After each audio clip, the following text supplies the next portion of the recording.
Hey everyone, we're going to be doing a hard mod into a Nintendo Switch. I just want to say thanks for joining my very first stream. Never done this before, so we'll see what happens. So, right here we have the Switch. I'm going to start off by taking out the screws. Just get my screwdriver.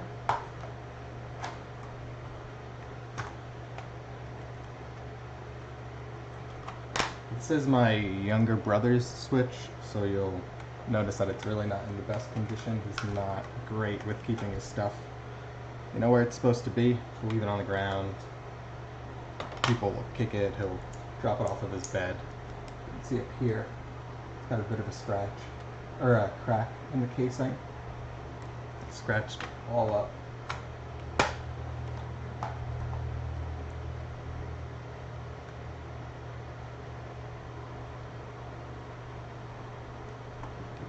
So there's a couple screws. There's one up in this top corner here. Down in the bottom left. Put that on the screen.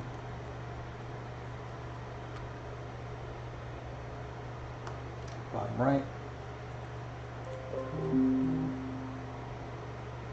And the top right here.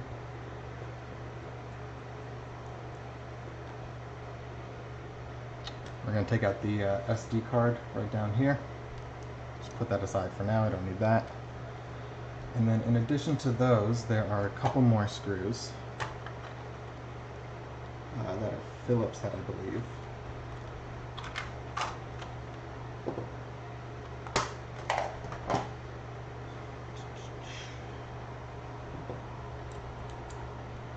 There's two down here next to the charging port.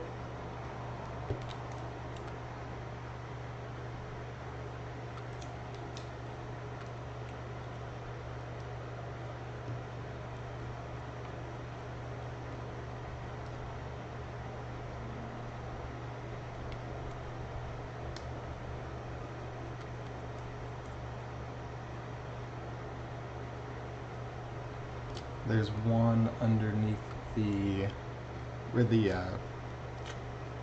kickstand would be. That's ripped off on this one. And there's one next to the fan outlet right here.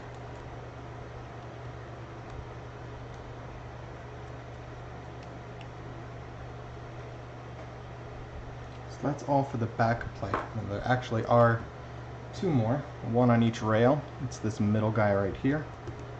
Switch over to a bigger tip.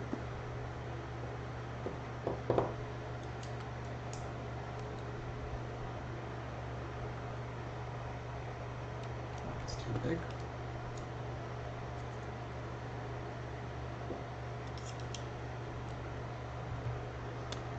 You want to be careful with these side ones.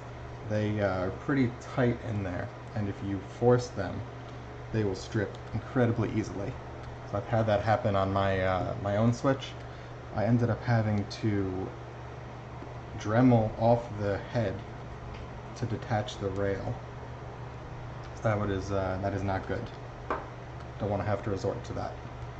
Switch just turned back on when I was taking that screw out. I'm just going to turn it back off super quick. Okay, and then once all those are off, the back plate just pops up. Just like that.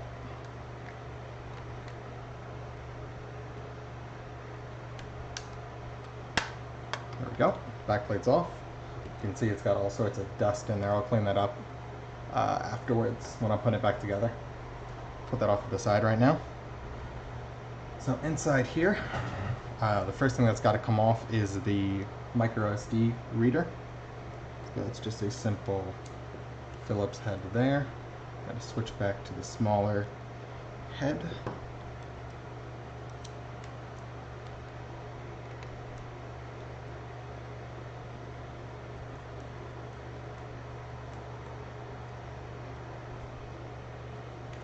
And then this picks right off. So You can see the connector for the focus right there. Just going to put that to the side next to the SD card. And then in addition to those, we have a couple screws around the perimeter. So there's one here.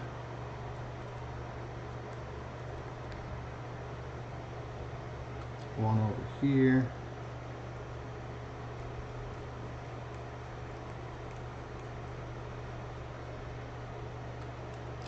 One right next to it here.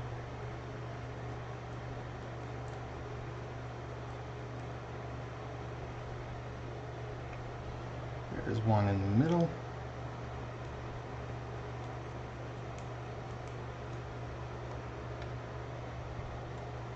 One up top here.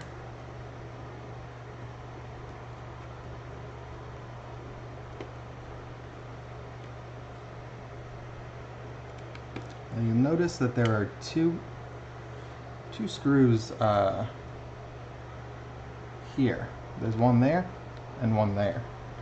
Those are not for the heat shield, which I'm taking off right now. That's actually for, I think it's just like a protective clip for the headphone jack. I'm not really sure.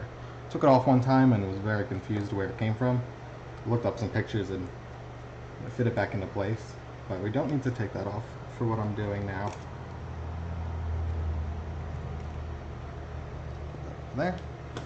And just gonna make sure I got all of them, and yep. So this pops right off too. I'll give that another clean. There's some dog hair down there, you know, some dust. Looking at the back, there are some thermal pads there, and that's not a thermal pad, but there's some thermal paste here that gets applied directly to the heat sink, the heat pipe right there. Just gonna put this to the side. So this is what we are looking at in terms of the rest of the project. For safety, I'm going to disconnect the battery. So just going to pop off battery connector right here with the plastic little prying tool. Don't want to fry anything or get myself electrocuted, even though it's not that much power really. Alright, so that's getting the switch open. The next part, you know, as far as getting the mod installed, will be actually adapting the loader in. So what we got here is a Trinket M0. Got it on Amazon. It's about $15, I think. Very tiny, about the size of the tip of my thumb. Really not very big. What we're going to want to do with this is it's a little bit too tall as it is right now. So we're going to, after I get this dog hair off of my mat, we're going to take off the microsd port right there, and then we're going to take off the two LEDs on either side, because those will just draw power that we don't really need drawn at all. So I'm just going to get my hot air gun right over here, and get a pair of tweezers. So that thing does get pretty hot. I'm not going to want to touch it with my fingers.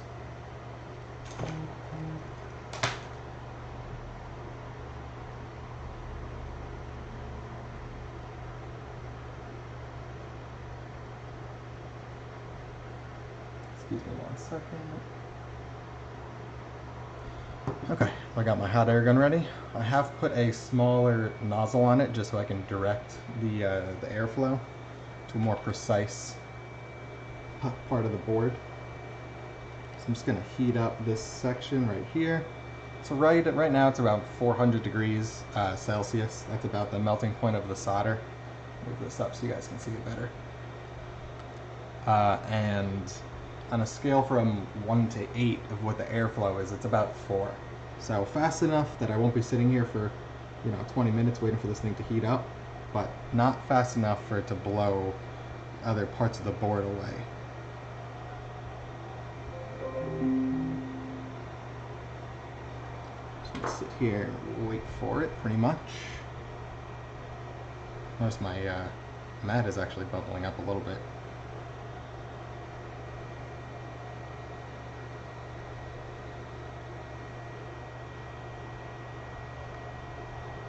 So you can see it's definitely getting there.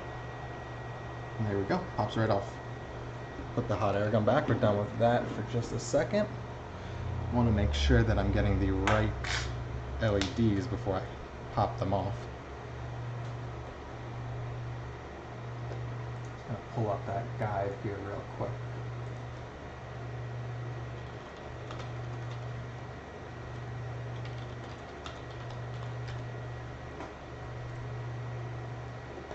For anyone that wants to look at the guide that I'm following here, you can just do a quick Google for Trinket M0 installation on GBA temp.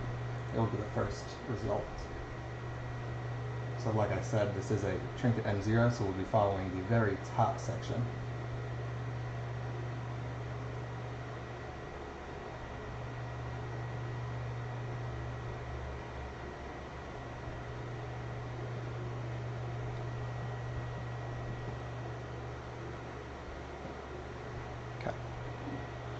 Now we'll be doing, I'm just going to take off this right LED. This one, pull up OBS so you guys can see. You're not going to be able to see the individual component right now, but there's a small LED on the right that just signifies that the device is on, but it's always going to be getting power from the switch at a constant, I believe, 3.3 volts. So leaving it on all the time will drain power. If you happen to have a clear case on the back like I have on my personal switch, it'll just be annoying really to have the light on all the time. So we won't want that, but for this one I'm not putting a clear case on. Just don't want it to drain power when it's not necessary.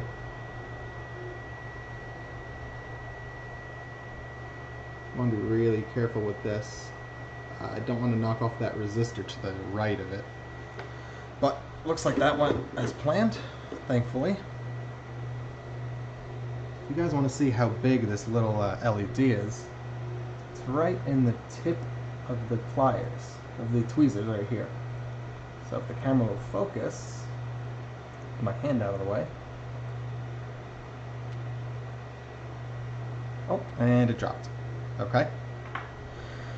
We'll just go on to the next part. Pull up the guide again. I'm going to put that in OBS side by side just so I can keep a track. So that's pretty much it in terms of modifying this. We got the USB port off. Put that up to the side. Got that LED off, and everything else is intact, thankfully. So now there is the picture with where all of the wires go. So this is definitely the hard part, is getting all the wires laid out. A little bit smaller, do that.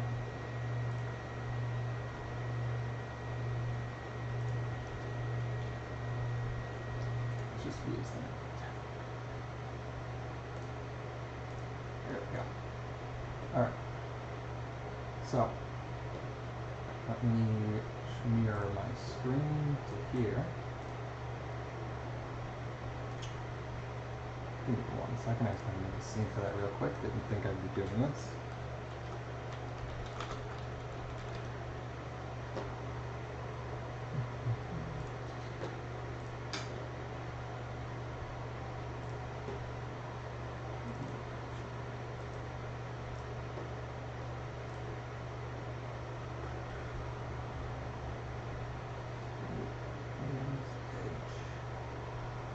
There we go.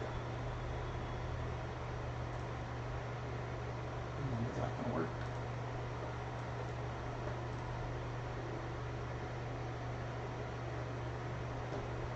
You guys seen anything on the screen there? Can you just let me know in chat so I can quickly see.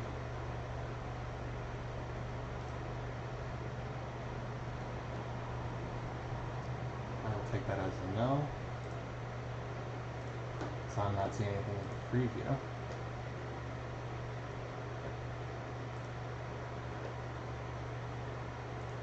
Let's just do a display capture.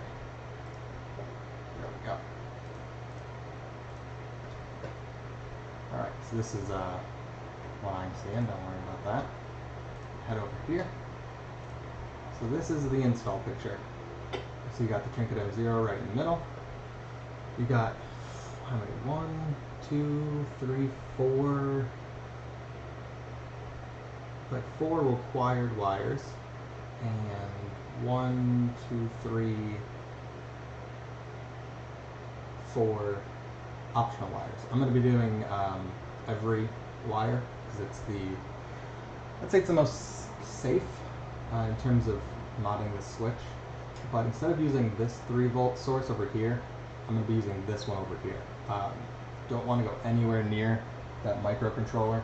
It is super sensitive and super tiny, and I don't want to get any solder on that chip or it'll fry the whole switch. So I'm going to avoid it completely and just do it on this chip over here. Should be better. Okay. Just so I can get a clearer view of that chip, I am going to actually, should I be fine?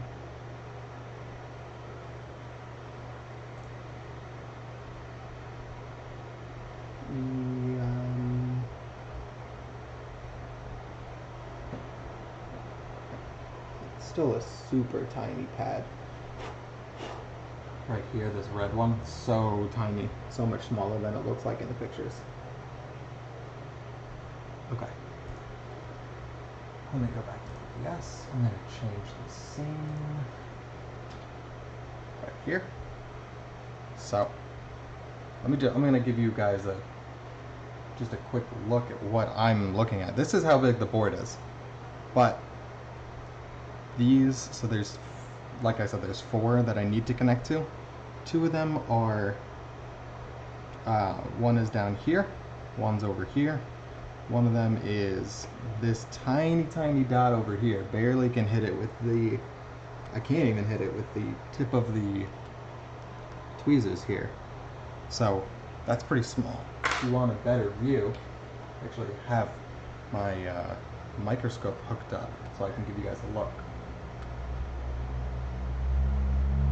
Let's see if I can get it adjusted into where I need it to show you guys. And I'll get it into focus.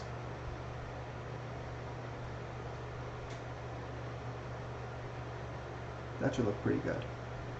So, for comparison, if you see that dot right there, what's coming in right now, right there, those are the tip of these tweezers. So it's about the size of 1/2 of the tweezer. Very small. So, lots of room for error on this guy.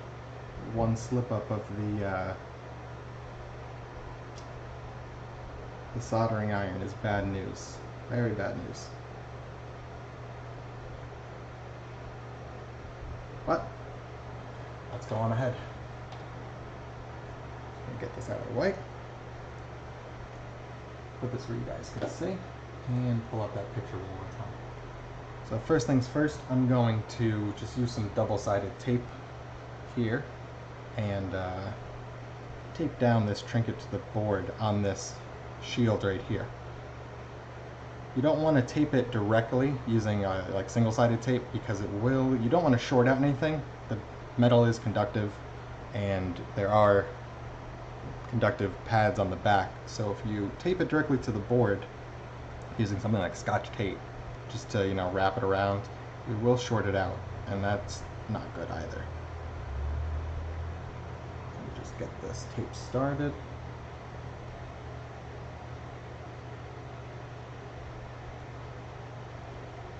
I feel like the hardest part of anything is getting the freaking tape. You can never get the second side.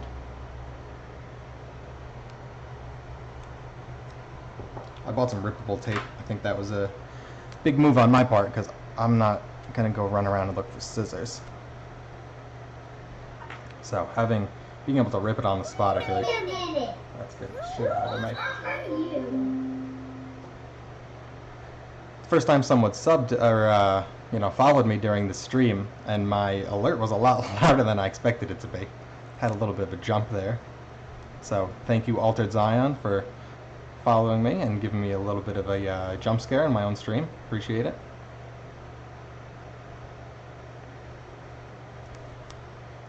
Really having a hard time getting this tape started.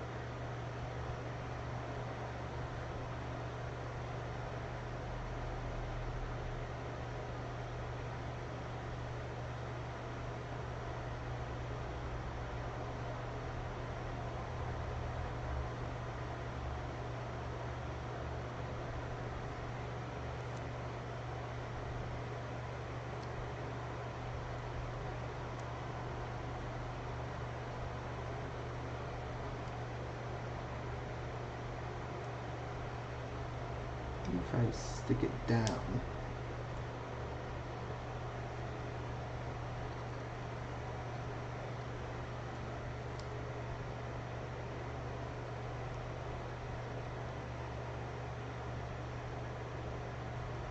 There we go, I got an opening. Alright. That took absolutely forever.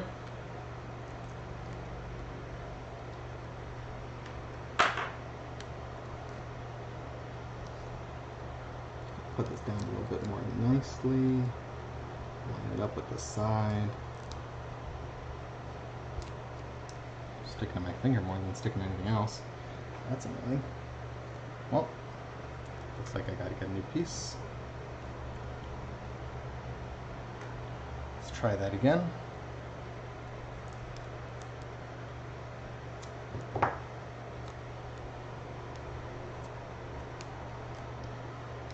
Good.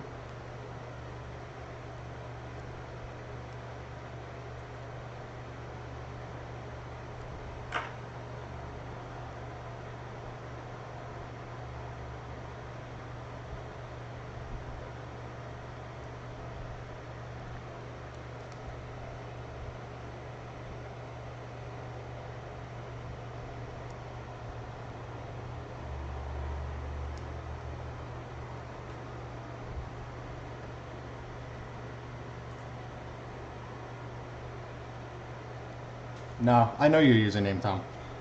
It's the only thing that you use on YouTube, so...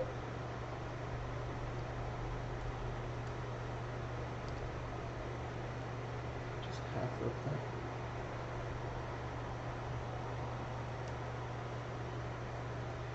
There we go. I'm gonna use my fingers this time and just pat it down with this.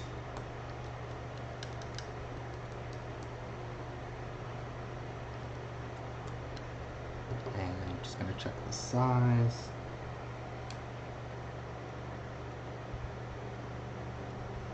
Looks good. Okay. Put it on this way.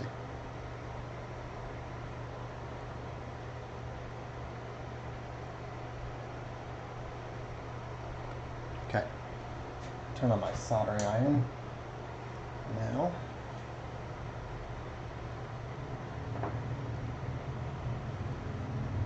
Back over to that diagram. So we're going to be using what looks like pins.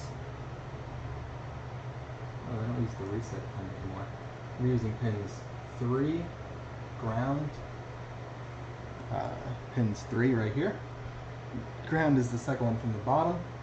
These 2 data pins of this row of 5. One of them is data negative, one of them is data positive. And we're going to be using this 3-volt line here, and this trace right here, this pad right here, pad 0, goes to the volume up button, so I can pull it into what's called RCM, or recovery mode. And those are the main ones, and then we'll worry about the optional ones after the fact. So, looks like my soldering iron is all heated up now. I got it at about 700 degrees. You may need to raise it up to 750, especially for that ground. It's just got a very high thermal mass, so it takes a lot longer to heat up and melt the solder. So to get the solder started, I am going to start off with flux, very important. It helps the metal adhere with the solder, metal and the solder, to adhere to the board easier. So this is my solder here. It has a 0.3 millimeter diameter, so it's pretty thin. I don't even know if you can see it against the sunlight there, but pretty thin. And to apply the flux here, I'm just going to be using a paintbrush. Very small paintbrush. Some people like to use what's called a solder pen and apply it directly to the board, and they'll squeeze it out all over the board. I don't know. I think this is a little bit more clean. You don't get it where you don't need it to be, and you can control exactly how much you need instead of having it squirt out of the tube. And then, you know, once what's done is done, you can't really put it back in. So now that that's done, I'm going to actually tin my soldering iron here. Or sorry, I'm going to put some flux on it. And so like I said, we're going to be using that reset pin, pin 3, and ground along the right side. So I'm going to take those and just solder those up. Put a nice little ball right in there, just so it's easy to get the wires in later.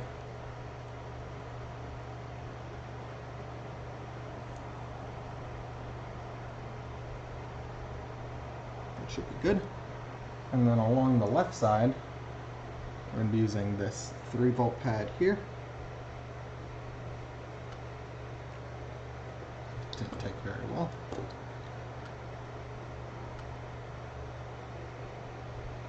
A little bit more. Good. And pin 0, the second one from the bottom.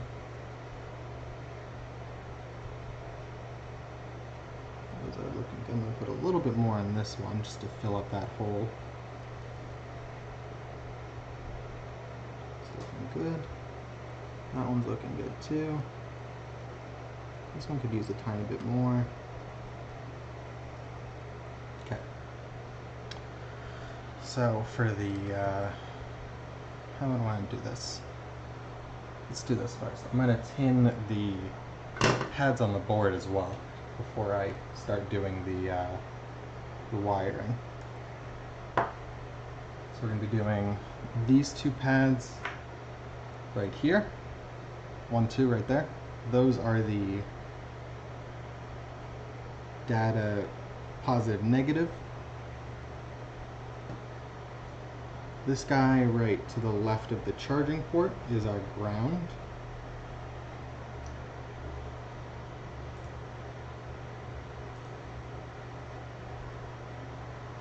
I'm not going to be using that one.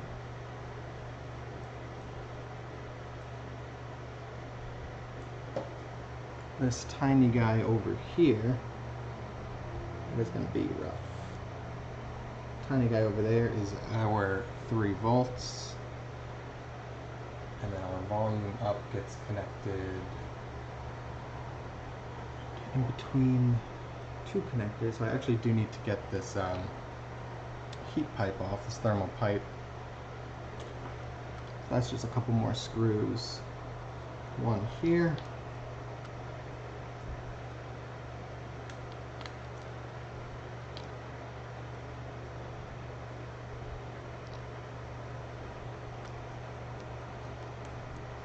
And one there. And this guy should just lift right up.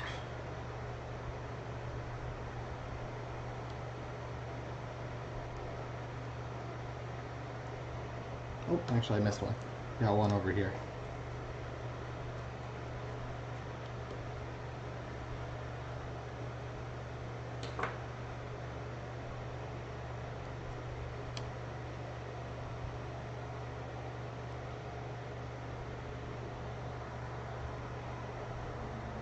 That's it.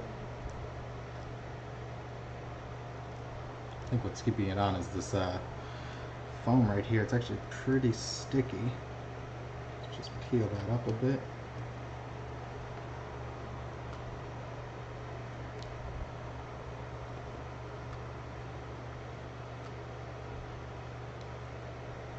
Yeah, this foam is super sticky.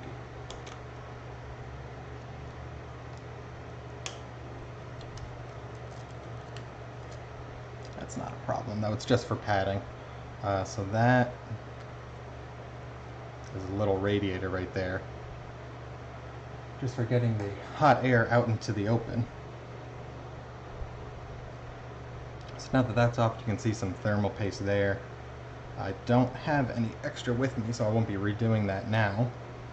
But the last pad that I need to get to is this top guy right up here. Doing this, putting some right in there.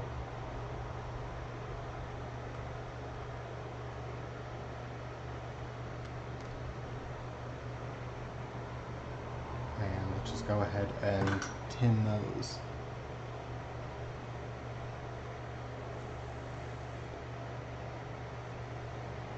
Don't need a lot of solder. You know, to say that a little bit goes a long way, that definitely applies for this. Every once in a while I'm just going to clean my iron off to get rid of some excess solder. Don't want that splashing over to anything else. This is the ground right here, so this is going to take a little bit longer to heat up. And a little bit more solder. I'm just going to sit here and wait for that to take. You can see it's not really melting all the way. It's like I said, it's got a very high thermal mass. It's the ground plane. Typically takes a lot of heat to warm those pads up.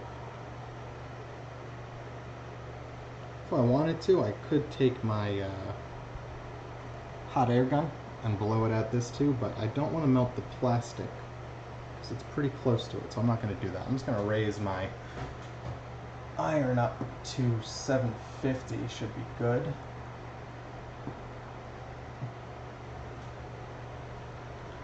Gonna give it a second to get to that temperature and give it another shot.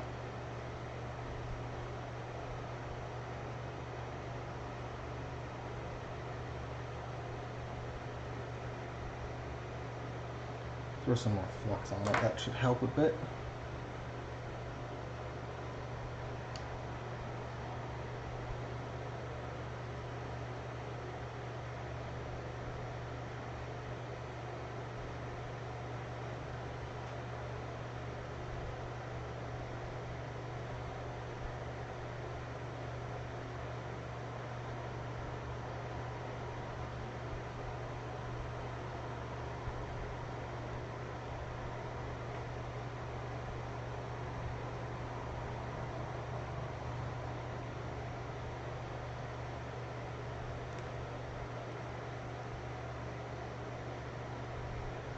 Did put a little bit too much solder on there, so I'm going to take a solder sucker right here and just get a little bit of it back up.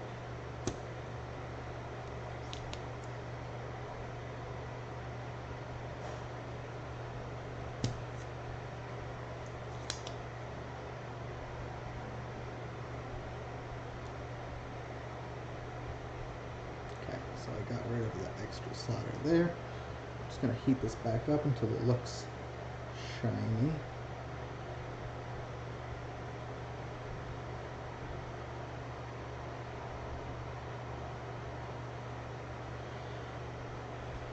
Okay, that's looking okay.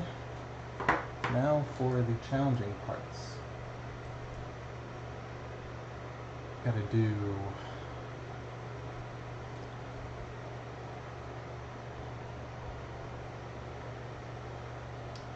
the pad over here, super tiny like I was saying. Get it on that. Actually, I'm going to disconnect that ribbon cable there. I don't want to melt through that. Do that. That should pop right out.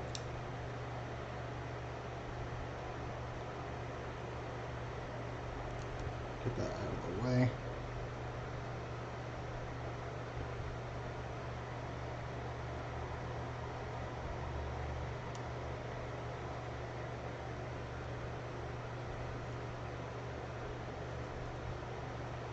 Use some tape to hold it back, so it doesn't fling forward while I'm doing anything.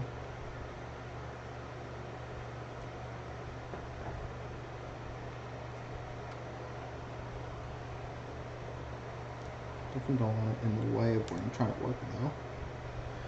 And I'm going to do the same thing for this other guy.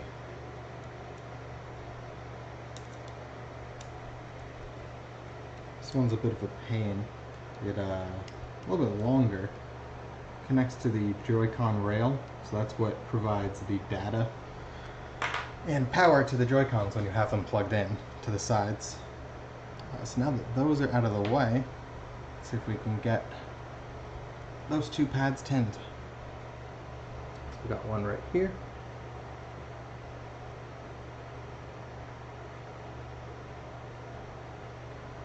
I'm definitely going to want to check these in the microscope later on because, sorry if my head's in the way too, I'm trying to get a better view.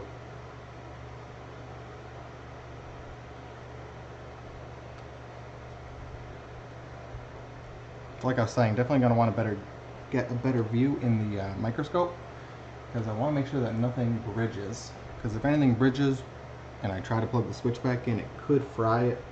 Don't want it to do that. Don't want to buy my brother a new switch.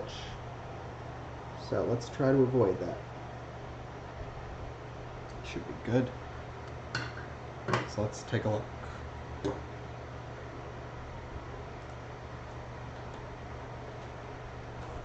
Pull in my microscope here. Get this into view.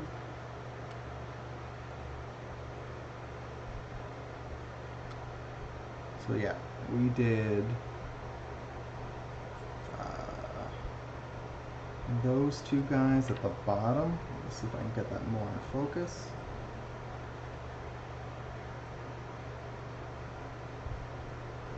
There we go. So we did these two guys at the bottom. There and there, those two. And the other one we did was this guy right here. So those are looking good. There is some solder on this right here. That's not a problem as long as it's not connecting to anything else. No big deal. Nothing on these legs right here. So those are definitely fine. Head over here. This is the trinket right there. I'm looking for the ground pin just a little bit further. So we got this guy right here. And you can see it's pretty, you know, bumpy. That just means I didn't heat it up enough, but I was just trying to get some solder on it in the first place, so I will work on that on the next time around. See some dog hair right there. See if we can get that out.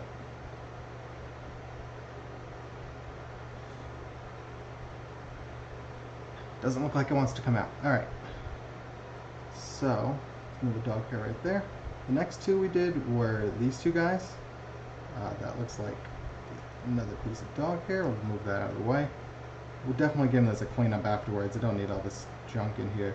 These are those two data pins. Those look perfect. And this guy up here. Which one was it again? Let's double check.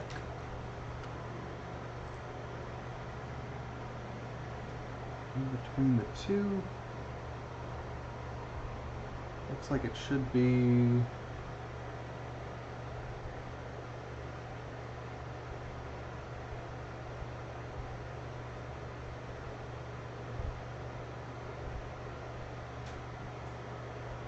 supposed to be the top of this capacitor here. So I actually didn't do that, so let's do that now.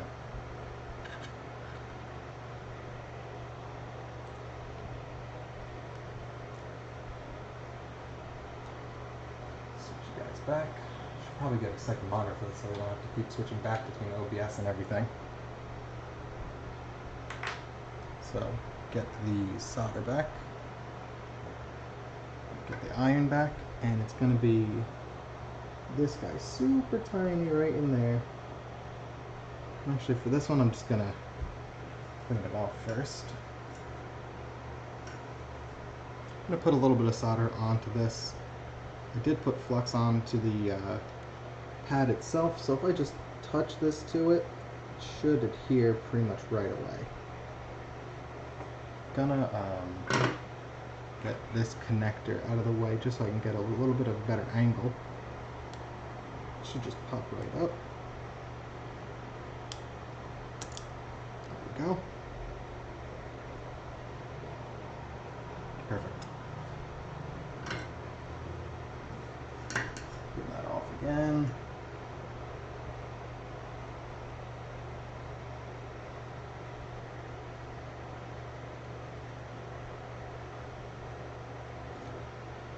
Get just a tiny bit more flux up there.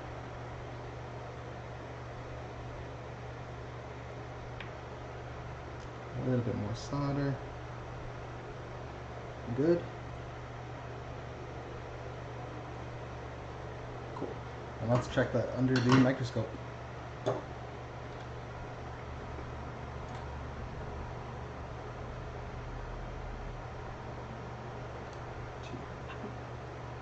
There's that connector that I removed, and there is the extra solder that I added. Now it does look like I bridged those two right there. So I'm going to want to get in there and clean that up. Let's go ahead, just going to move it out of the microscope to get a better angle. Give me just 1 second. Just touch the soldering iron right to them. The solder should adhere to the closest component, so it actually didn't require too much work to get that worked out. I'm going to do it one more time just to double check. Bring it up one more time.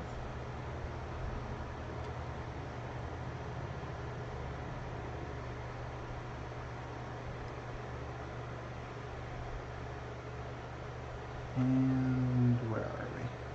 That's the fan. So that is looking good. It's a little bit shiny there. That's just the flux. When it gets heated up, it turns in kind of like a liquid, I want to say. So it is a little bit shiny, but you can see that the metal is not physically touching. So we're good there.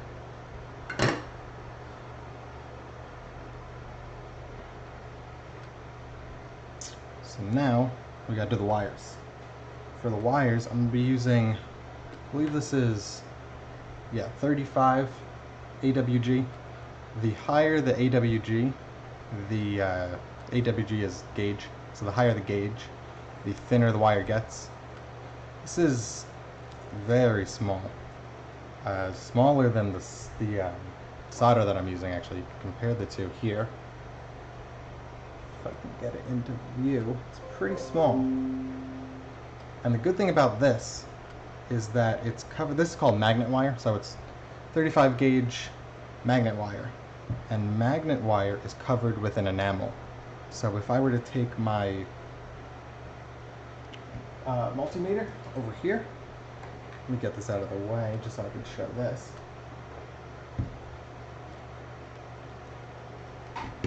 If I take my multimeter, I'm going to turn it to conductance mode, I believe. If I touch the two on the same wire, it is it's going to read nothing. Absolutely, one is no connection. But if I do it on something, say like a one of these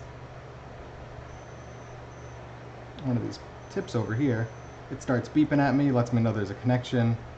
I'm not really 100% sure what those readings on the multimeter are, but if they start changing past one, I know I got either a short or a connection, whichever one I'm really looking for. So, good thing about this is that unless I burn away the enamel, it's not going to short anything out. So I can do pretty much whatever I want with it, and it's super slim, so it gives me a lot of literal flexibility. Move this back up in the frame for you guys. So now I'm going to start with easy ones and work my way towards the harder ones. So the easier ones are those two data pins. So I'm going to take, actually I didn't tin the data pins, but I shouldn't need to. Looks like there's already a decent amount of solder on them. So I'm just gonna go ahead and start that right away. I'm going to take this, burn a little bit of that enamel off, like I was saying, off the just the very tip, so I can get somewhere to start doing work. Just leave it like that for a second or two, should be good. And you're not going to be able to see on the camera, but it is losing that, you know, bronze kind of tint to it as it gets some of this solder stuck on that's left over on the iron. So that lets me know that I've made my way through the enamel, and it should be all set to start soldering now. So now I'm just going to get a little bit of solder on the iron. Just like that. I'm going to tin the wire. Or sorry, I'm going to put some flux directly on this wire. Makes it a bit easier.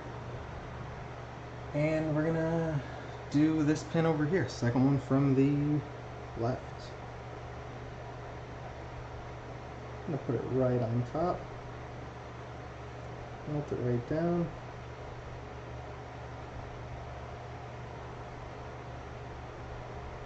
And there you have it. That is connected. So if you guys just want to take a look under the microscope, I'll show you that.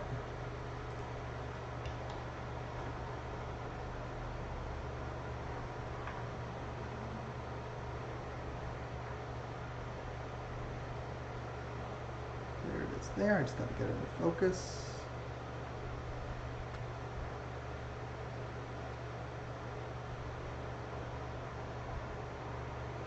So I'm actually not super happy with that. It looks like it's stuck right in the middle of the two pads, but it is connected to the right one. But I don't want it to short with the one to the left of it, so I'm just going to clean that up.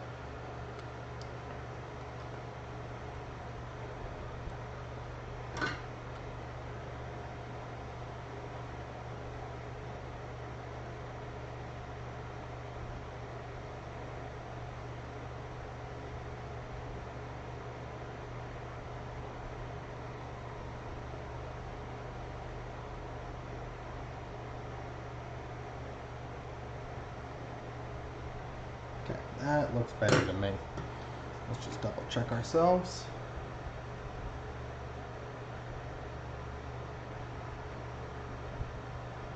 There we go, and yeah, that's so much better. You can see it's fully on that second to left pad. There's nothing bleeding over. That's looking good to me. So I'm just gonna find a decent length for it to get over to this the pad that we need to get it to. That looks like it's good. Probably even go a little bit shorter, but that's fine. Gonna get some wire cutters and just snip it where it needs to go. So right about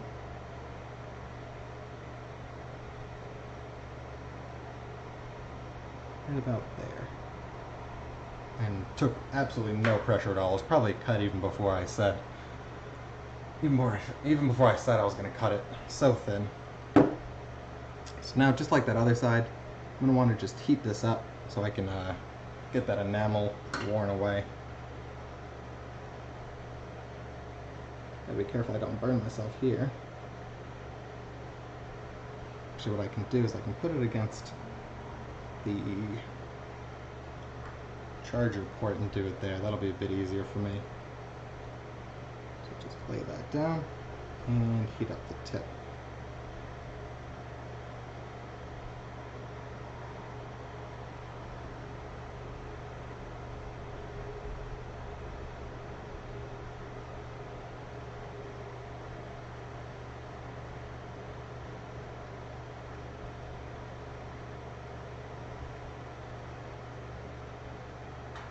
I'm gonna use this plastic tool just so I can get a better angle on the wire to hold it down.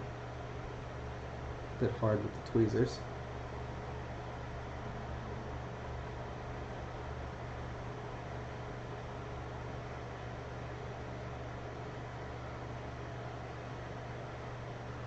get a little bit of solder on the iron. Do it one more time just to make sure that the enamel's worn away.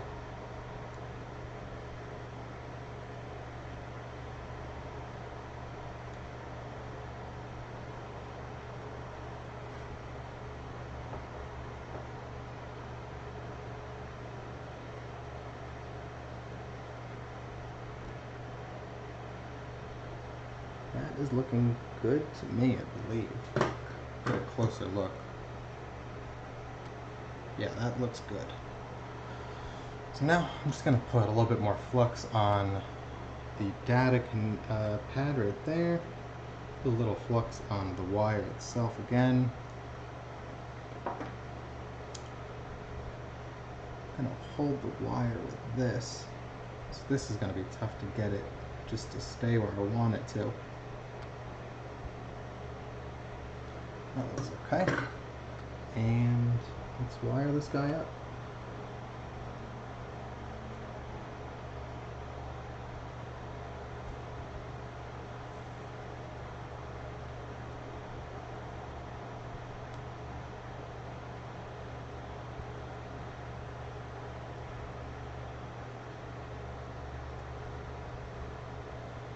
Oops, sorry about that.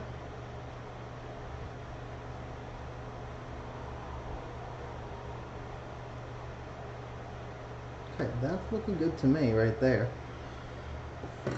So like I said before, the way I can test this to make sure that it actually made its way through, I'm going to use my multimeter. So I'm going to connect it to the pin here and connect it to where I soldered it, and it looks good. It's beeping at me. And just to make sure that it's not, actually that wouldn't work.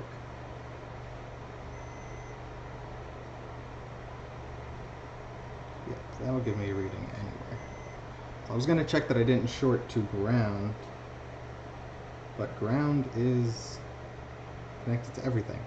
So that will not work as far as me testing. So I'm just going to bend it over like that, just to let it lay flat. And I mean, if I really want to check, I can check this pad and touch this. Don't get a reading, that means the enamel's not worn away anywhere else that I need to worry about. So good on that. Double check with the microscope just so you guys can see what I'm talking about.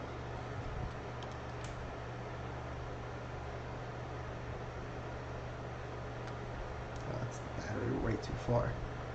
So there's the... Actually, I'm going to redo that because if you can see there, it's not really in the solder, it's just kind of on top of it. So I'm going to try to get that. I get this in focus for you guys. There we go. It's not, yes, like I'm saying, it's not in the solder, it's just kind of resting on top. That's not great. But on this side, we are looking good. Zoom out a bit on that. That's still looking fine. So good there. I'm just going to redo that quick. I'm going to hold it down with the tweezer so it doesn't go anywhere.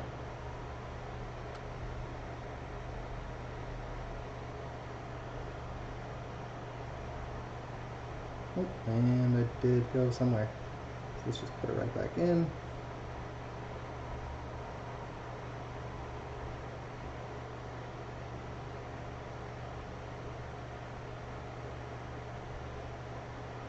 Okay, that's looking better. So you guys can see.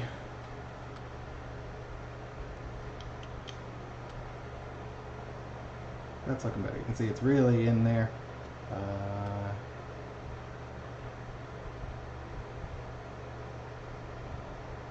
Sorry, first day with this microscope, so getting used to it still. You can see that the tip of that wire is really in there. It's not resting on top like it was before. That's a much better job. One more place that I do want to check for a short is between one of these front pads where the charging port was on the Trinket and where I soldered to.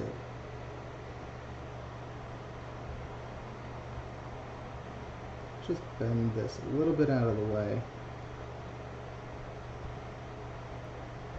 Yeah, that's better. There was a little bit of solder on a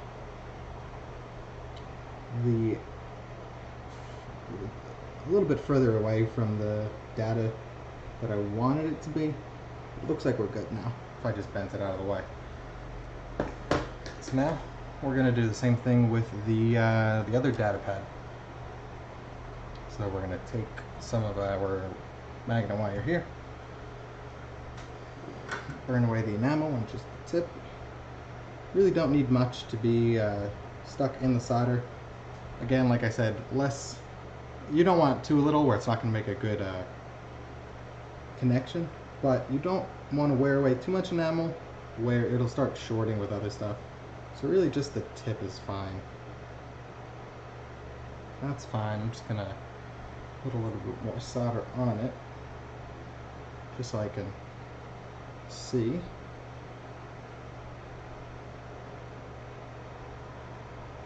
Looking good. And I'm just going to attack this from a slightly different angle. I went down with that one, so I'm going to go up on this side.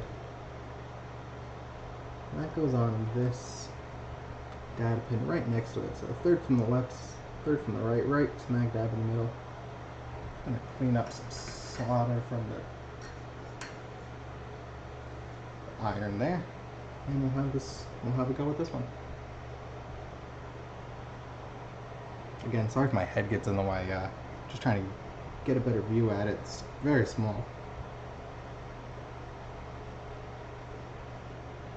And there goes that other one. Let's worry about this one for now.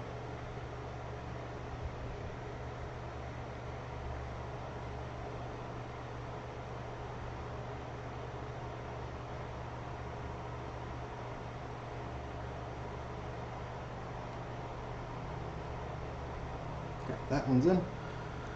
And now I gotta fix that other one. And before I do that, let me cut this just so I don't have to drag around the whole spool. So this is going right next to it.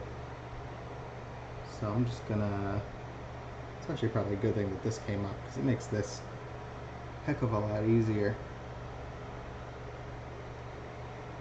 to organize. Don't want wires running this way and that way. Bend it right about there.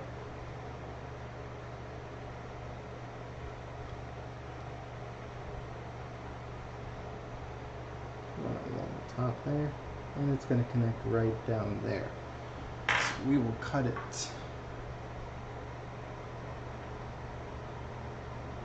About there should be fine. So now let's go ahead and fix this guy. Get my tweezers. Bend it where it needs to be bent.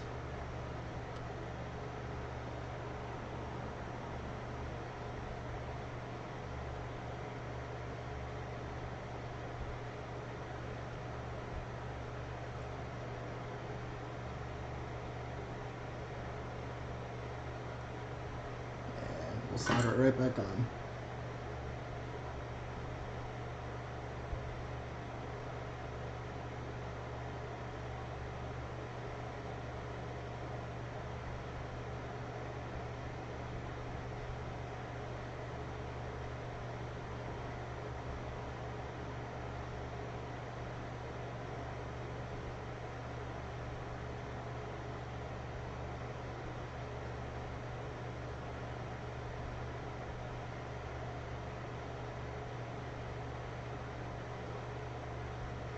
Okay, that should be good. I'm gonna connect the other side before I check it under the microscope. So let's just go ahead and do that right away.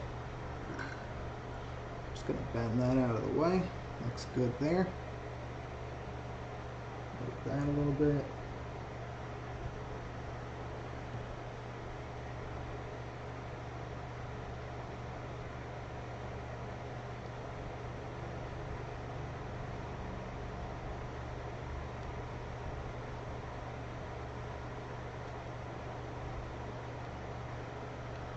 This is so small.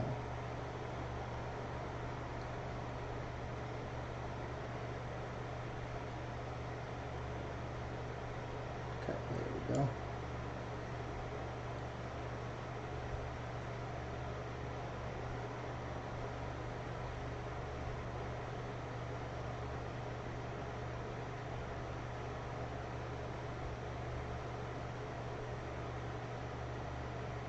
And that's looking good.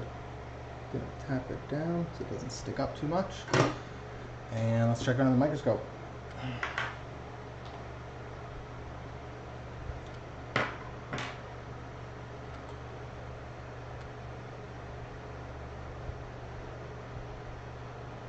this one's a little bit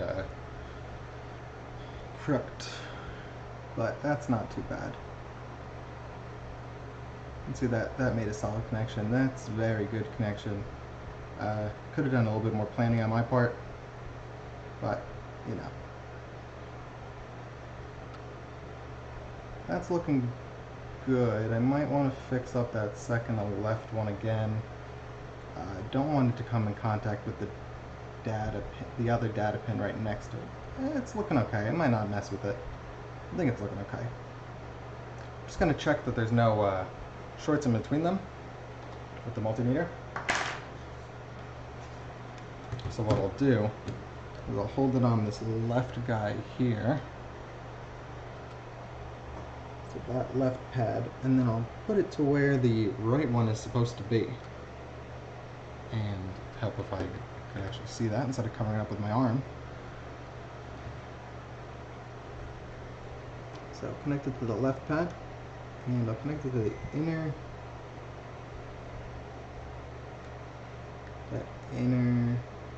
pad there.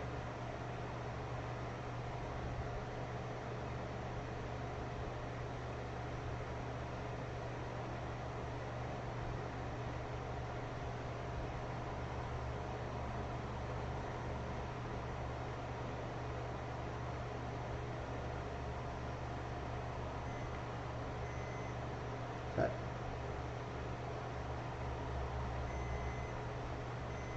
Okay, so stuff that's supposed to be connected is connected.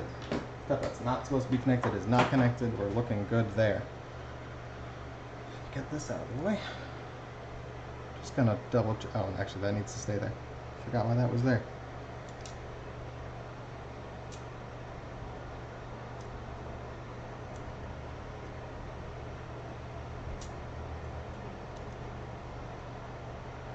Go and double check that schematic.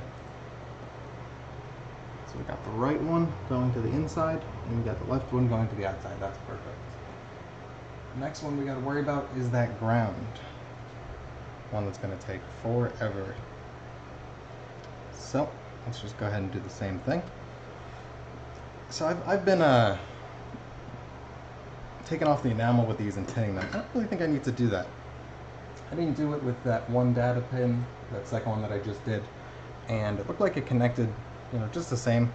So I'm thinking that the enamel wears off just where you need it to when you connect it like this. So I'm just going to do that from now on. Save myself some time, stops myself from getting enamel that I don't want to get off.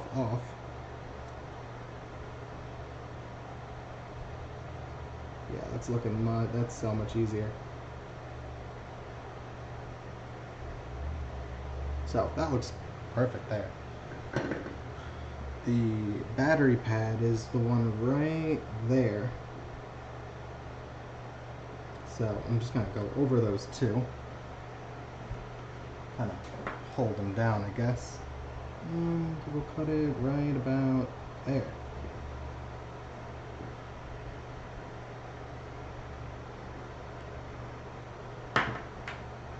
Just going to do the same thing. Bend this where it needs to be bent.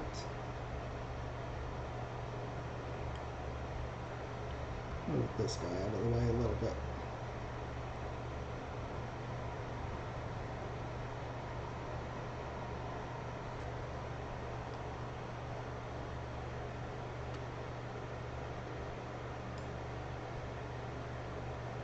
Okay. Alright. So we got this guy here.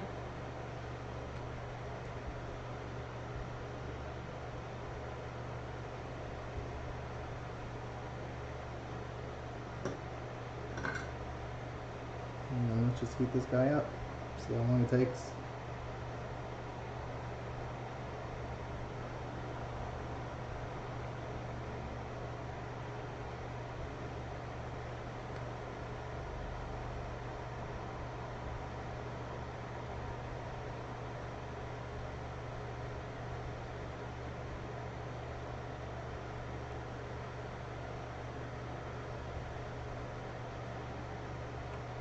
Looks like it got started, but I'm going to throw some flux on there, help in the process of that. Put a dab of that right there.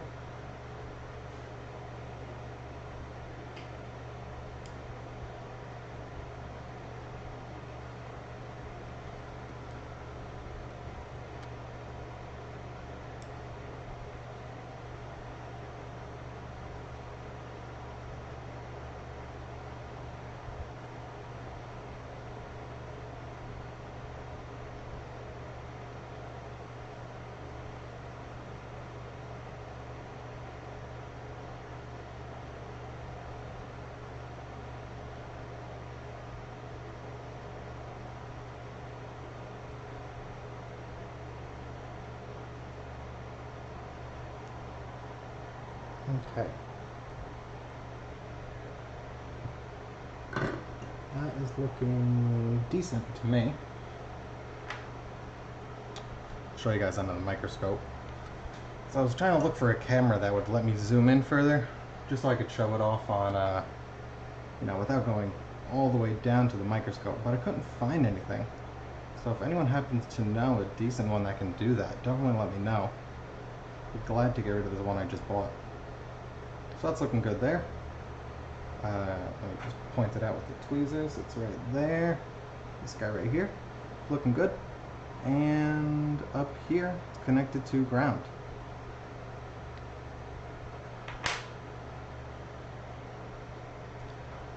So good there. I'm just gonna triple check with the multimeter, like always. Never gonna hurt. Good. What's next? Up next we got pin 3, the Joy-Con strap, which is one of the, I mean, I wouldn't say it's the most important, but definitely second most important in terms of functionality. If you don't connect this guy, you will need to connect some sort of what they call the jig, which connects this Joy-Con pin down to ground, which puts it into RCM mode. So that is definitely an important one to get. I guess I'm going to do that one next. So looking at this, actually, I noticed that I didn't tin pin 3, I actually tin pin the reset pin, which is the old guy, which is the old way of doing it. So I'm just going to tin that, tin pin 3.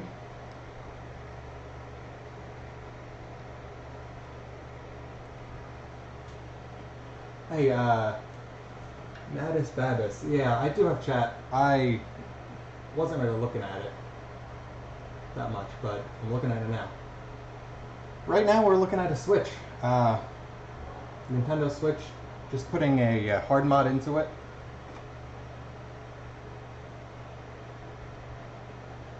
So, oh bother. Hey, thanks for joining my chat as well. Sorry for not seeing your message earlier. The enamel, you just apply some heat to it and it kind of just melts. Just solder onto it. This is the first time I'm using it, so thankfully it's going as planned. If it didn't, I'd be kind of at a loss. I'd have this huge hunk of spool of magnet wire that I wouldn't really know what to do with. So thank God for that. I'm going to try to keep a better eye on chat now. I do have a couple friends watching. Well, my girlfriend is watching, I think. But she was not typing in chat. So I wasn't really paying attention there. And then I got my friend, one of my college friends was watching too. He said something at the very beginning. But that was kind of it. So that's why I wasn't paying attention in chat too much. So I just tinned pad 3.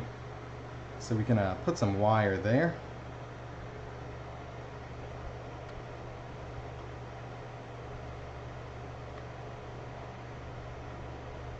Another good thing about this wire is that the enamel doesn't stick to the solder.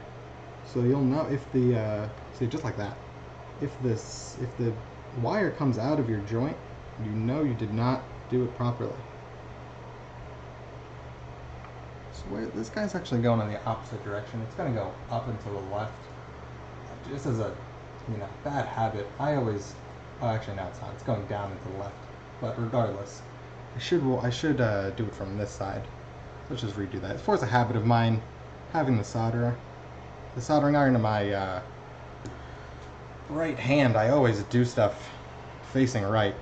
So I don't know. I could kill that habit, or I could just turn the board upside down. I'm just going to turn the board upside down. Works just as well. So now that we got that, this guy is going to go over to the left. Get it back in view for you guys. It is going to go right over here, right next to this guy. I'm going to thread this through the rail just for now to get it out of the way, if it'll let me.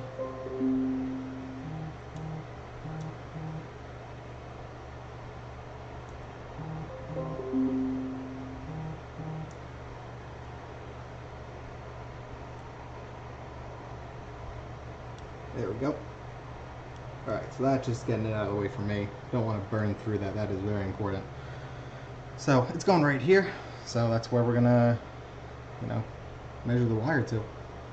Just gonna, I can't go directly to it because we do have to remember that this is gonna sit on top of here. So I don't want to clamp it down, but I can go underneath this guy. So I'm gonna route it up this way. Around there should be good, and then over this way. So I'll cut it, where am I cutting it? I'll cut it right about there. That'll give me some leniency. Don't want to cut it too short and then, have to use another wire. Save me the trouble.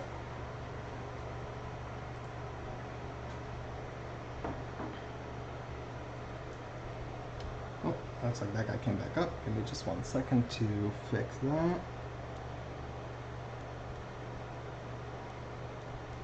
Now on one of the earlier switches that I was doing, one of my own, I was trying to put it back together. I didn't see that this Joy-Con strap twisted around and went like further down into the casing. So I closed it right back up without paying attention to it. And I ended up screwing down here, or over here. Ended up screwing right through it, and somehow it didn't break it. So the Joy-Con worked perfectly fine. It's not until I took it apart the next time that I realized that I had done it. And there was like a circular hole right through it. I did not know how it managed to, function through that. So it looks like I can do either of them. So I'm not gonna, I'm still gonna be careful, but I don't need to be as careful as some of the other ones. I'm just gonna kind of put it there, and what happens, happens.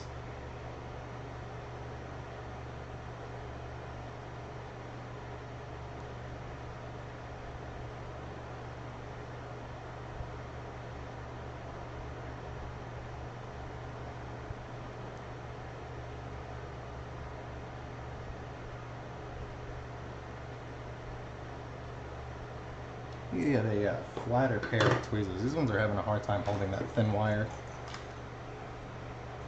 Let's try something like this, should be good. Yeah. It's kind of sticky. That's alright.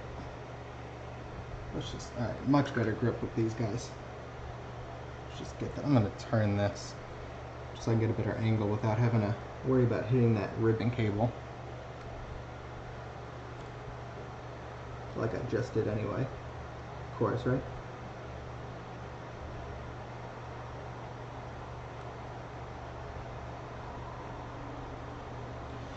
this one is not cooperating.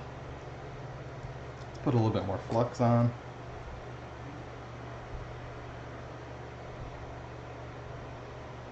Put a little flux on the wire itself.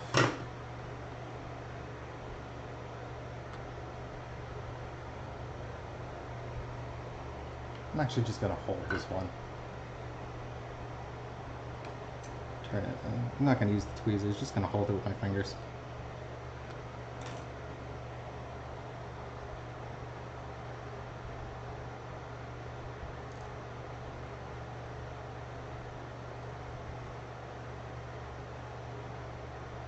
Alright, that is on there. I don't really know where it is, so we're definitely going to have to take a look.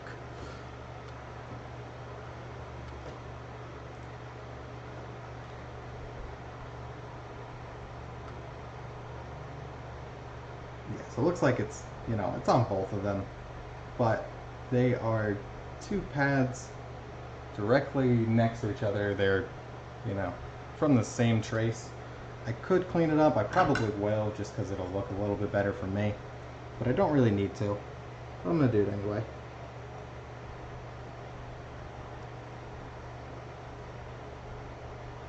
And I'll show you guys what it looks like afterwards.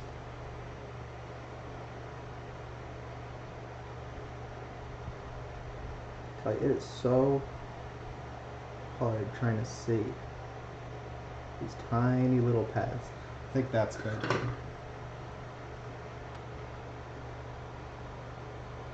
Yeah, so that's better. You can see it's hold on. It's right on that guy right there. Not, you know, there is some extra solder on the wire itself, but it's touching just that one pad. It doesn't look like there's any shorts. So that's looking good. So on to the next one.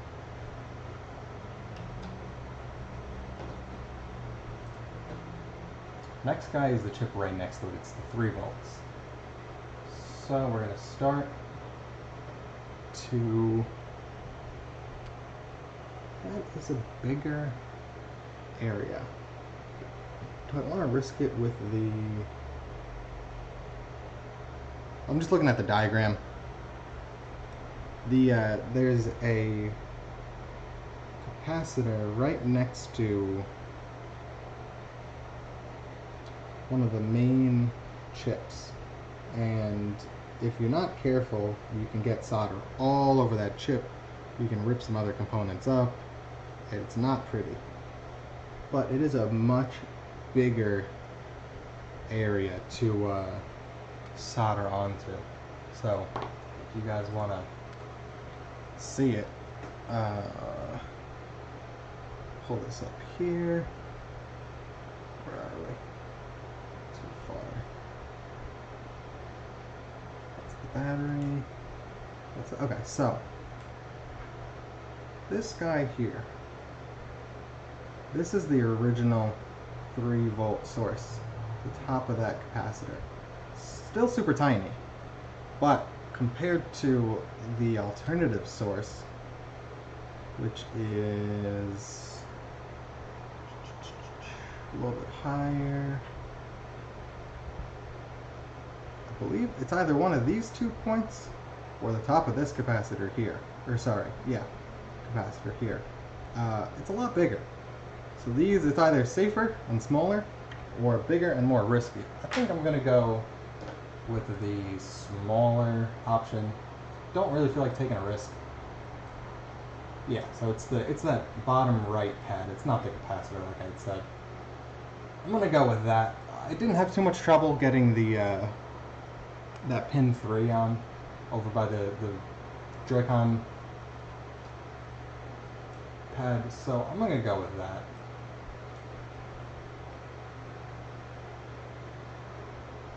So that is our 3 volts. Get that out of the way.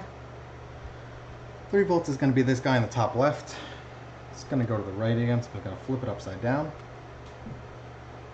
Get our magnet wire back over here. And we'll just do the same thing. I'm getting a lot of glare from that window. So sorry if you guys are seeing that too. don't have any shades in here. Otherwise, I definitely would have just shut them and put the lights on.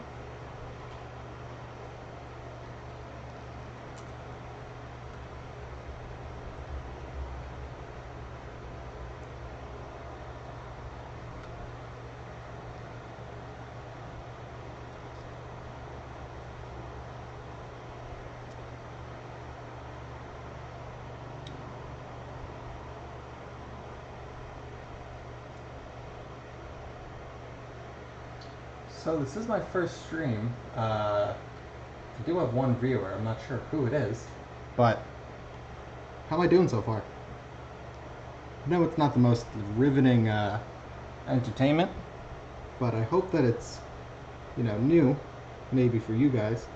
So maybe that'll make it interesting in itself.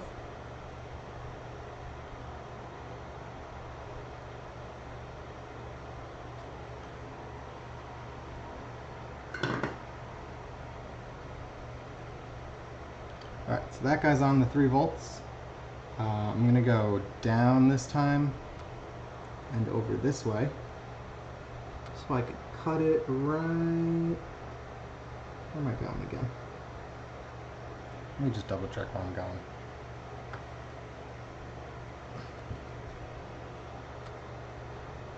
I'm going to this guy over here, yeah. Go right up there. Take a beeline to it and cut it. Whoops.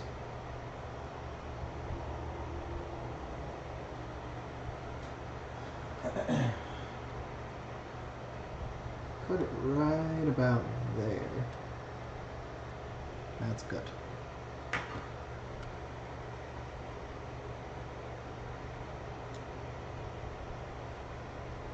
So I'm just going to hold this one with my hand again. There's a lot of wire to work with here. So I don't really need to worry about, you know, burning my fingers or tugging it too hard. This one I do need to be more careful with because it is only this bottom right pad. It's not either of them. Hope you guys can see that. The angle is a little bit... Tilt this way. Okay. Just trying to get a better angle for myself.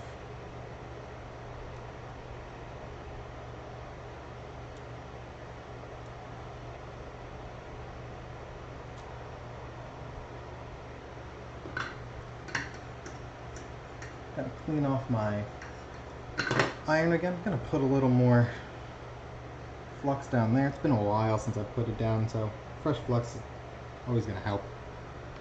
And let's give it a go.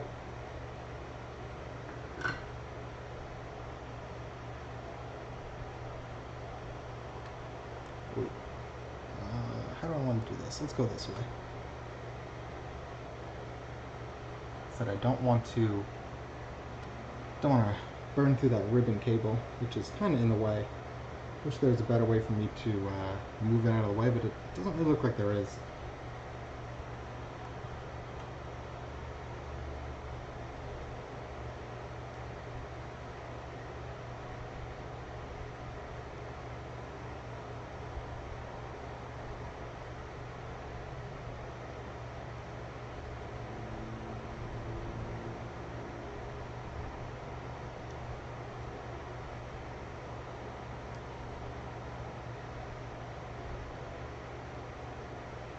Okay, so that is in there. That was actually super easy, so I'm glad I went with that way instead of the other way and having to sweat bullets thinking of whether or not the switch is going to turn on later on.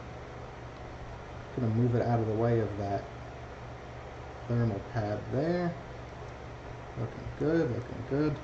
And let's check on the microscope.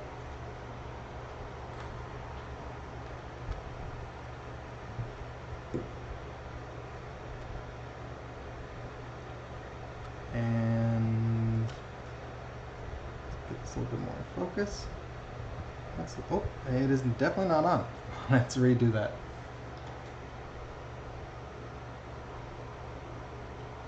I knew it was too easy.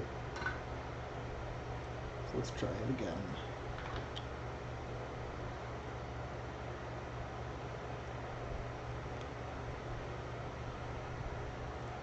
view for you guys.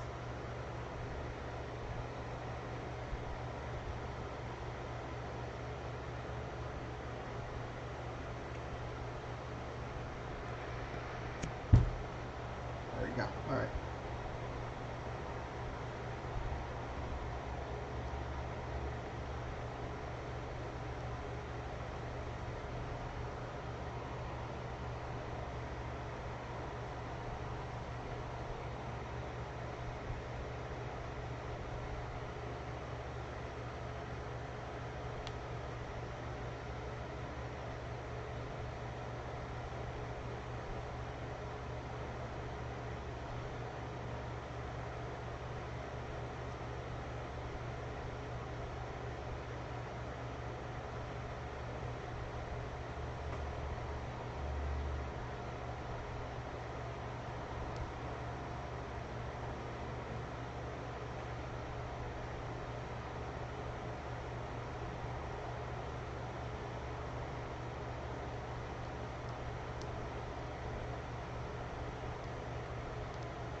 Alright, I think that's in again.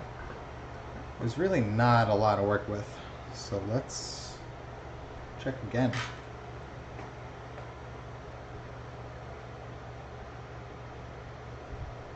Okay, looks like I did bridge those two pads. I can fix that super quick.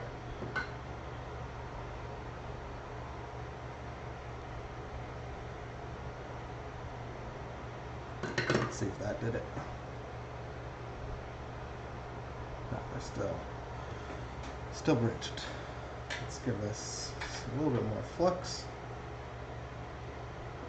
Put it right on there.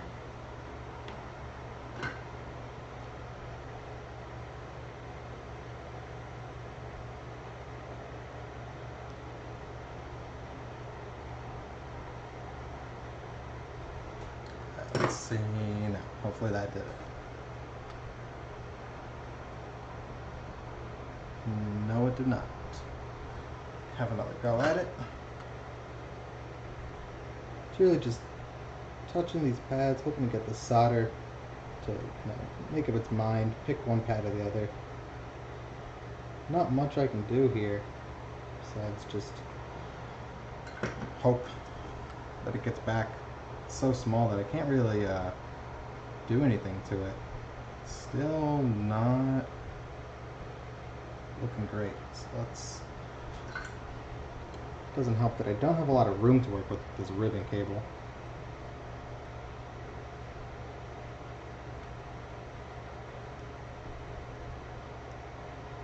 Okay, that should have done it. I think I may have undone the wire though, but the bridge is still there. So that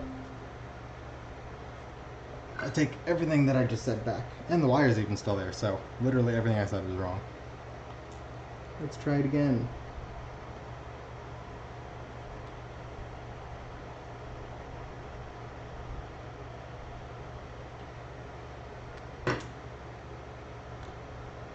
If this doesn't work, I'm going to need to get the solder wick out and see if I can wick some of that up. Where am I? Where am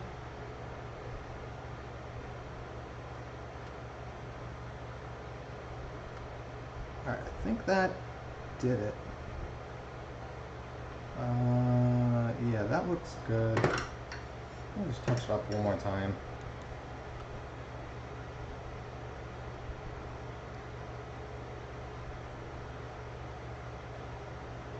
I think I'm gonna get the wick out anyway. There's a bit too much solder on it. Don't want to risk it.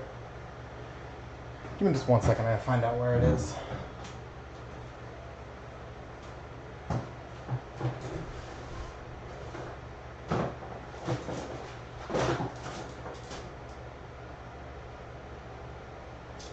Where did I put it?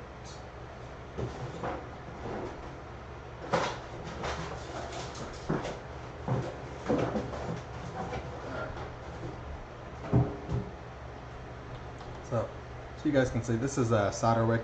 It's just a braid of I don't know, something. What is it? Fine break, static free, lead free. It's 5 feet of it. It doesn't say what it's made out of, but basically you heat this guy up and it'll suck up any solder that it's touching. So in this case, I'm gonna touch it to that general area of the board. I'm gonna cut off a little bit more. Touch it to that area of the board and it'll just get rid of that solder I put on there. That'll definitely get rid of the short.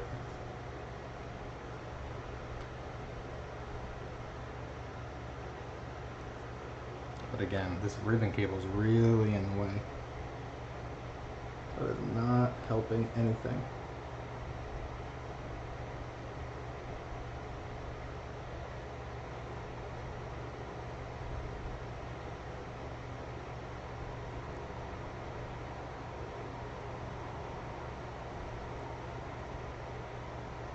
Okay, you can see, I think you guys can see anyway, there's a little bit of, where am I? A little bit of silver on the tip of that. That's the solder. There wasn't much there. Small pads, like I said, but the fact that we got any is a good sign. Let's take another look on the microscope. Find where we are.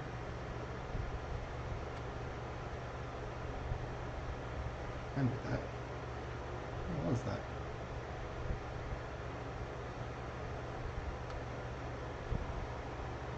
I think that's some thermal paste that got loose. I'm just gonna clean that up. Okay. So we are down, further down, right around there. Yeah, those pads look pretty clean. So let's give this wire another shot.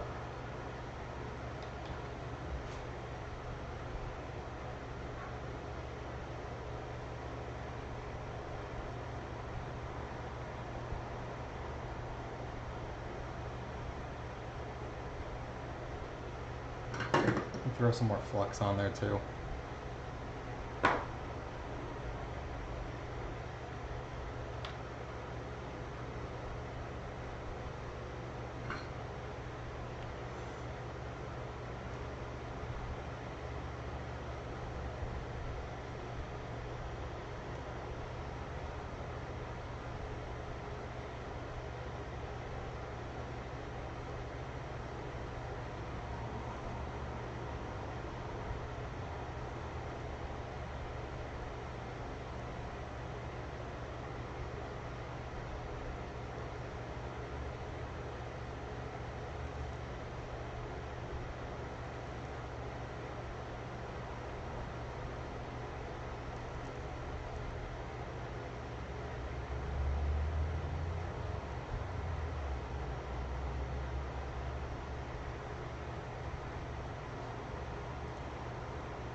Alright, I'm gonna clean up that part.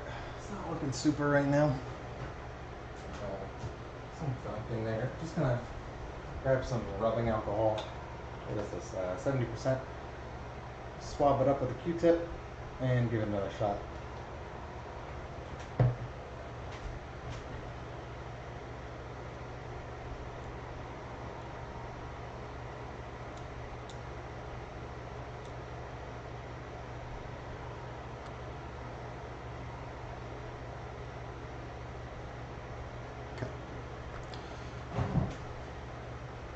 I'm going to take another look under the microscope.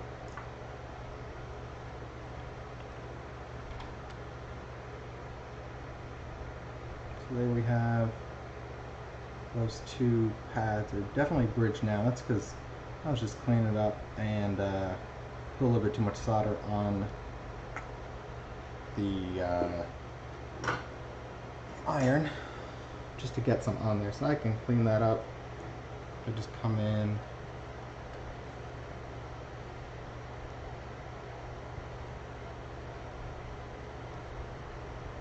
I need that wick again.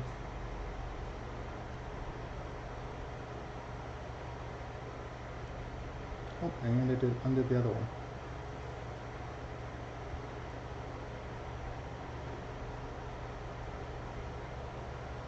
Oh, you guys can't see any of this. Sorry about that.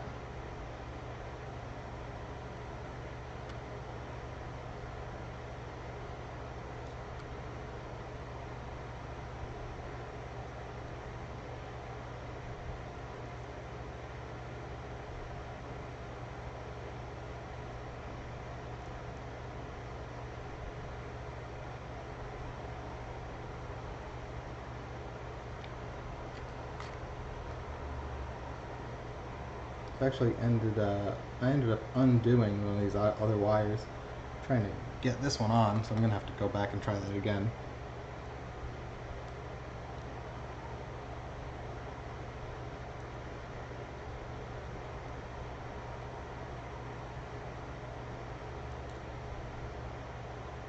This is getting really annoying. With the ribbon cable in the way, and just not having a good angle. Getting a little frustrating, to say the least. So let's find a way. I'm gonna tape this guy back just with a little bit more tape. I don't really want to deal with it anymore. So let's just get it.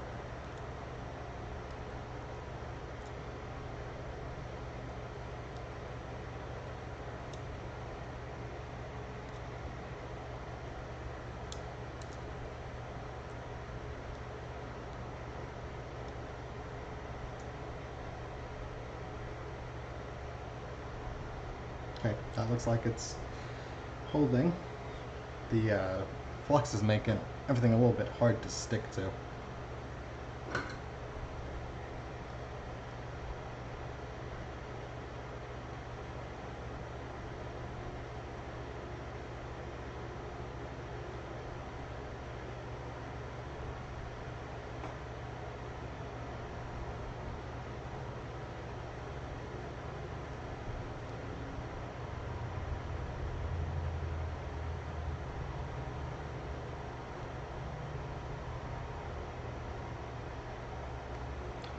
Throw some more flux on there.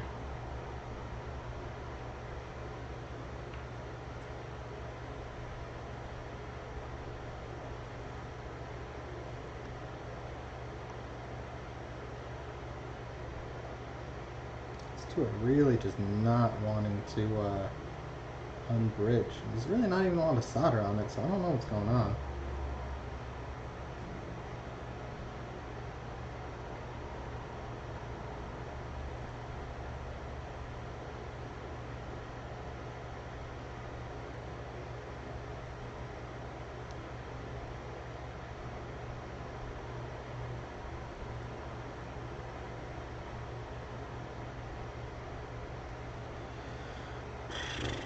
Try this solder sucker. Maybe that'll give me a little bit better luck.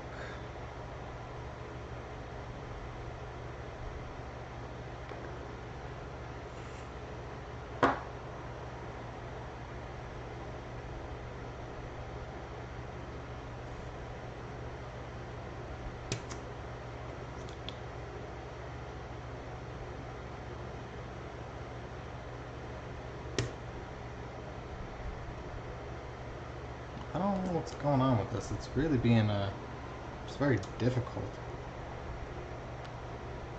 to say the least.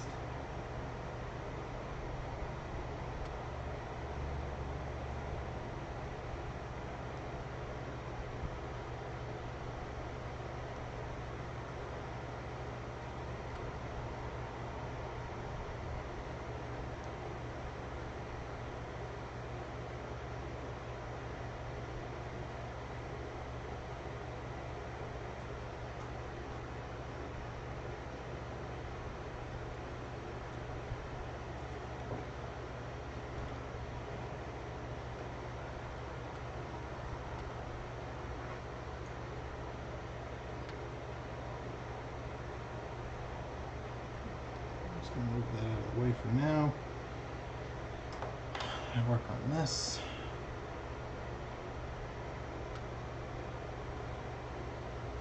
Cut this guy.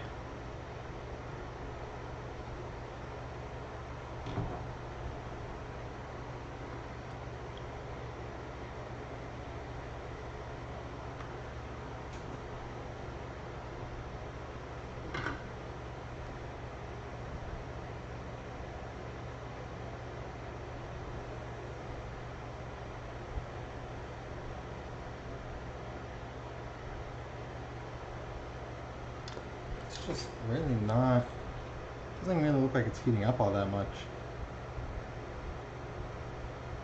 It's just a blob. Maybe if I add I'm gonna add a little more to it. Maybe that'll get to increase the heat transfer between them.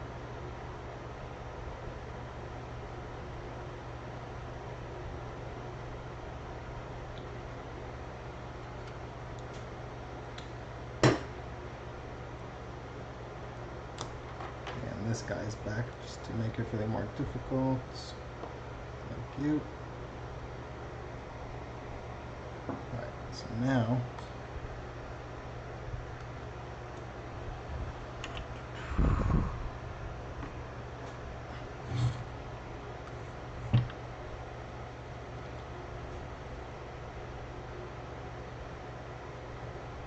that's still 100% bridged. But I'm going to take the solder sucker to it again. See if I can get it undone. Actually, looks like it's pretty good that capacitor too.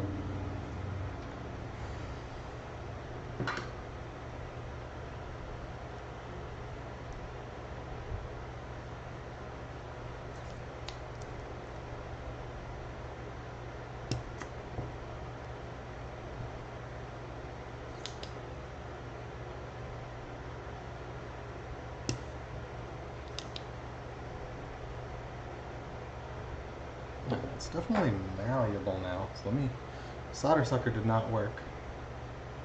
Let's try the wick again.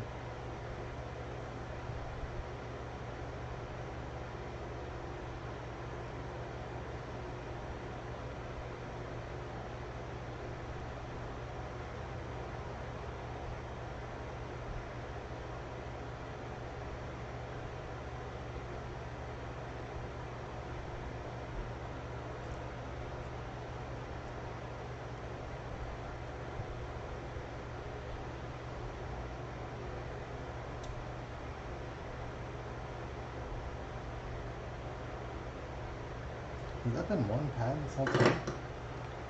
The solder is definitely off it now. And it looks like one pad. So either I've been doing it in the wrong spot this whole time, or I've been looking at this diagram wrong.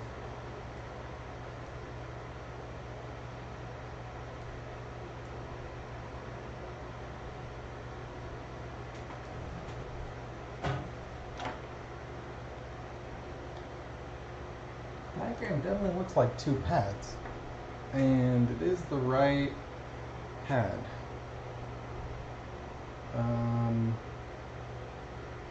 not seeing it though. I'm really not seeing a disconnect between those two traces. I made it all the way down to the trace on the board. Clean it up with this Q-tip again. But it really does look like one single trace.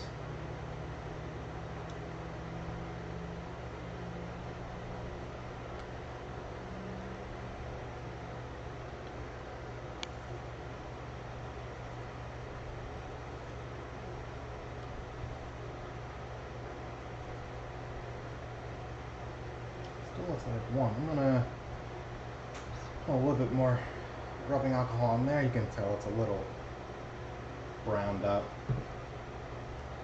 Gonna move that to the side for just 1 second so I can get the Q-tip in here.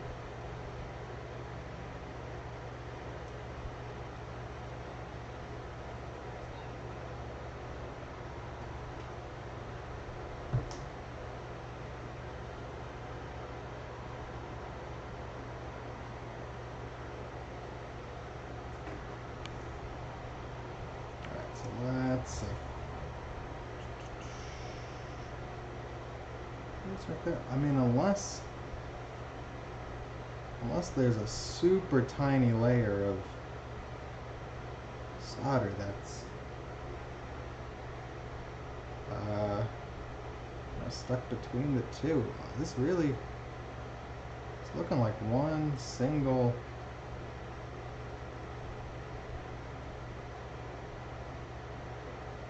Yeah, that's definitely one trace. So, looks like I've been an idiot this whole time.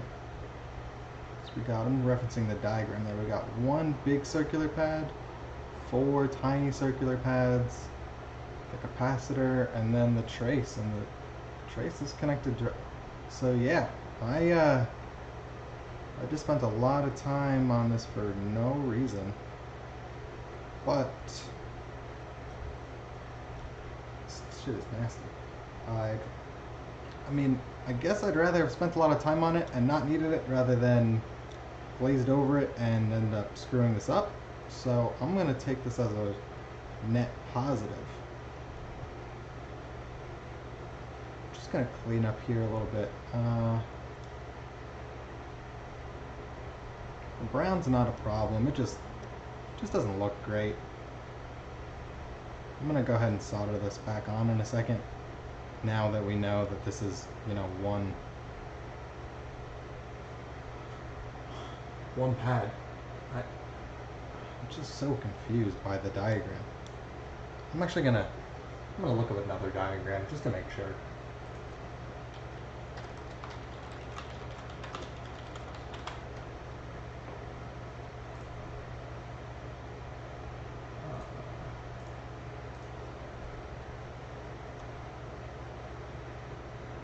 I'll make sure it's high resolution. I can show you guys this and switch over.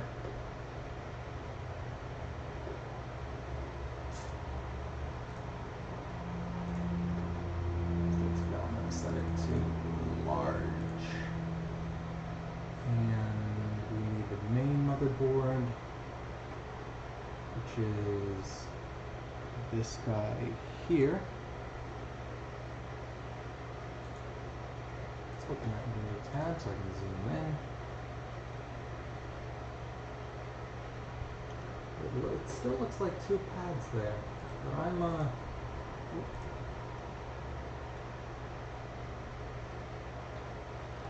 letting me zoom in anymore. Oh, actually, just let me zoom in right there. I think this is the same picture that I'm actually referencing, so this really won't change anything, but you guys see, it looks like 2 pads.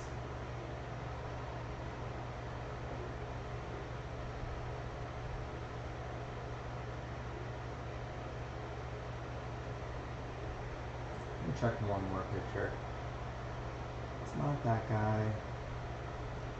Those are from eBay. This is the Joy-Con.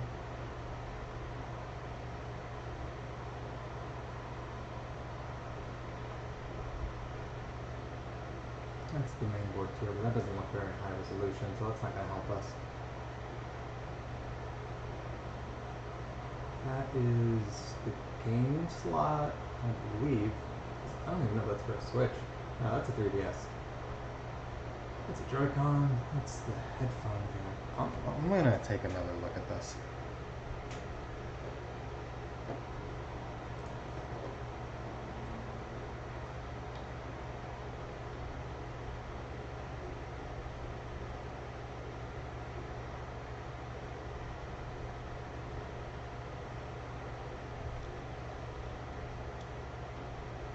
I mean, unless the revisions changed, because in the picture, it's as if, let me pull this back up.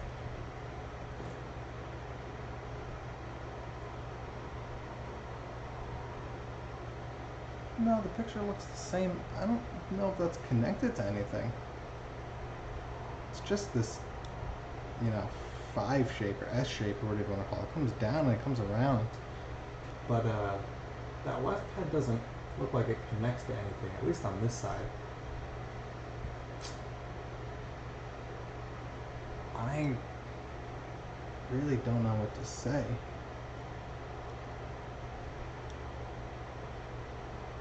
Oh, there we go. Alright, it's 2 pads.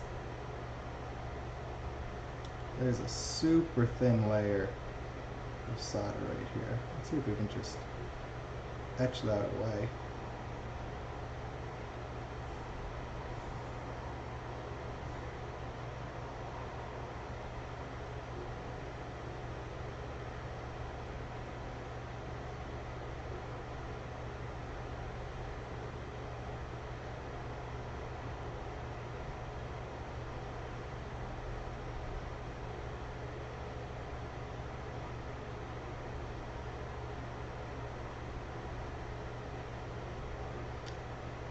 I don't want to go so hard as to rub away the that green solder mask, so I gotta be very gentle, but it does look like it's coming up, so that's good.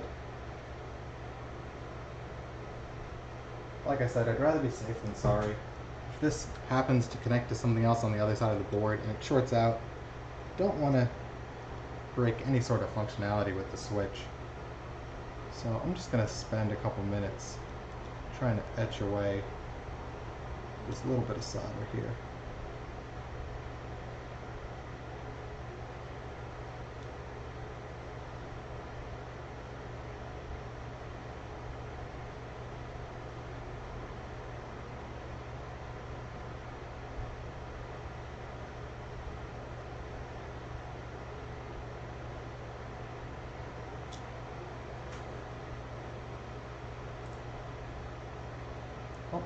Oh, do you guys even see what I'm seeing? I think you may not. I am getting a, there's a piece of the microscope that I'm using that's responsible for taking the view of the camera and narrowing it. And the one I got is slightly too wide, so it doesn't see exactly what I'm seeing. So if you guys have been a little lost, I apologize about that. That will be fixed. It took a lot longer to ship out from Amazon than this guy did.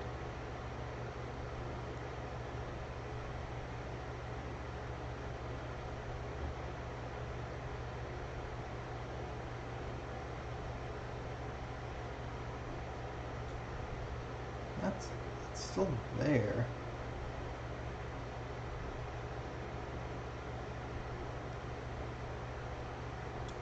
See what happens. I'm just going to touch the iron to it, see what it does. Make sure my iron's clean first. I don't need any extra solder getting on there. That would suck. Throw a little flux on there as well.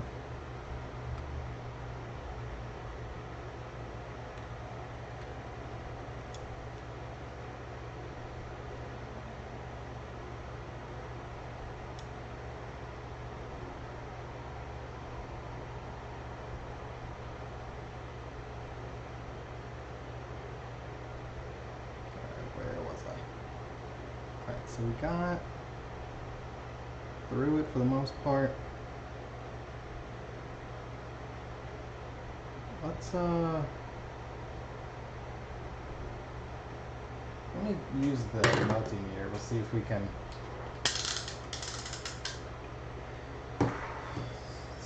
test those two. Might be a little hard. These probes are a little big, but we should be able to get it. They're still coming up as shorted. So let's give this another shot. I'm gonna try it with the iron instead of those tweezers. Just gotta get this. Oh, put that right back there for you guys to see. Gotta get this ribbon cable out of the way. It keeps springing back up. Okay.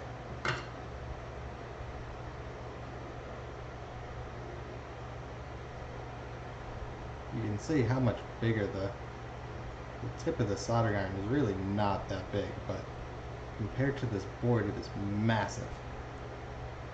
Just absolutely massive.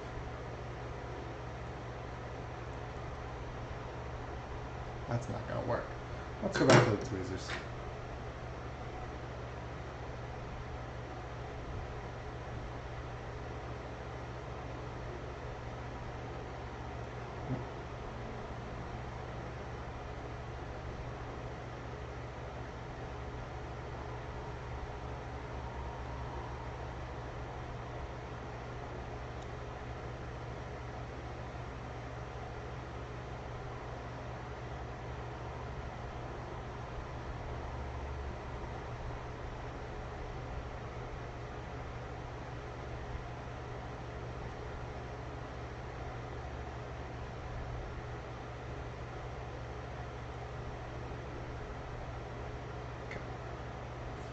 Give this one more shot.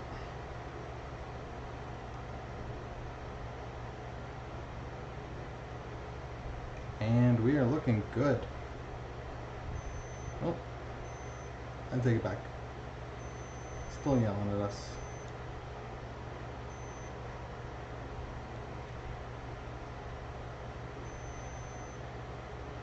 Might just be that top section right there. Looks like there's a bit that I missed. That's not the ones that I want. I want these ones.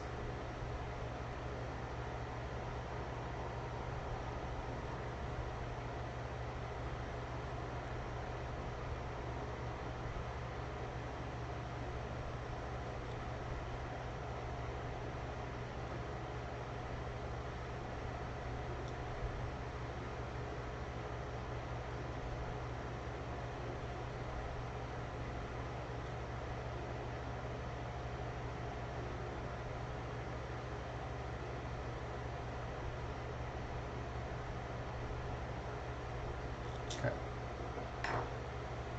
Let's give this one more shot.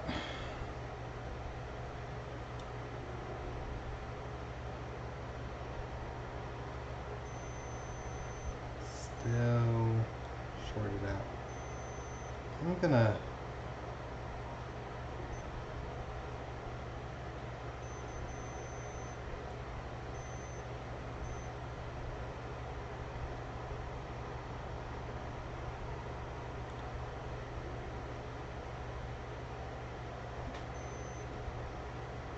I'm gonna see if this just turns on really quick and continue after that.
Alright, so this guy does turn on.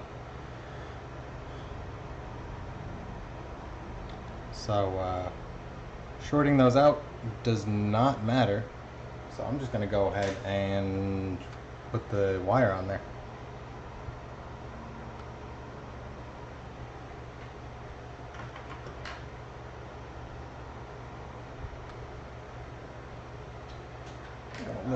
Lift this battery back out.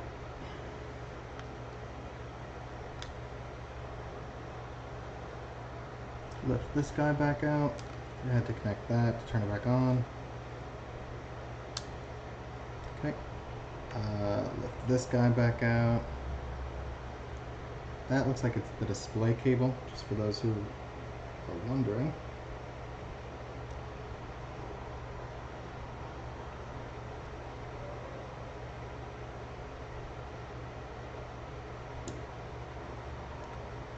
So, doing anything damaging to that would definitely be bad news.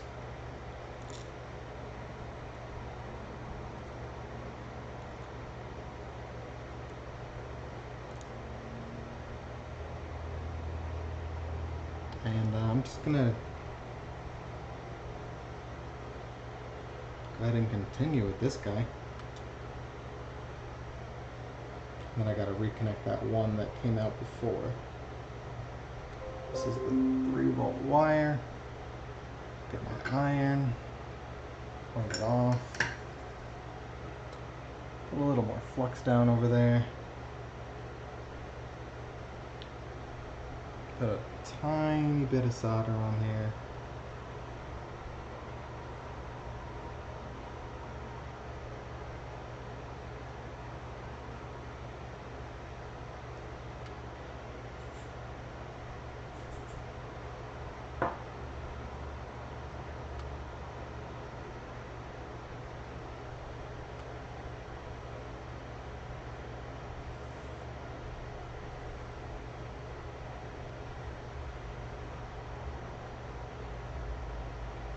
Okay, that is in.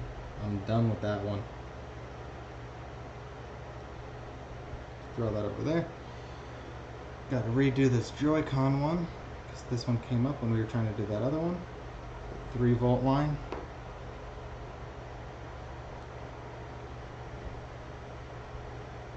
That's that. Super quick.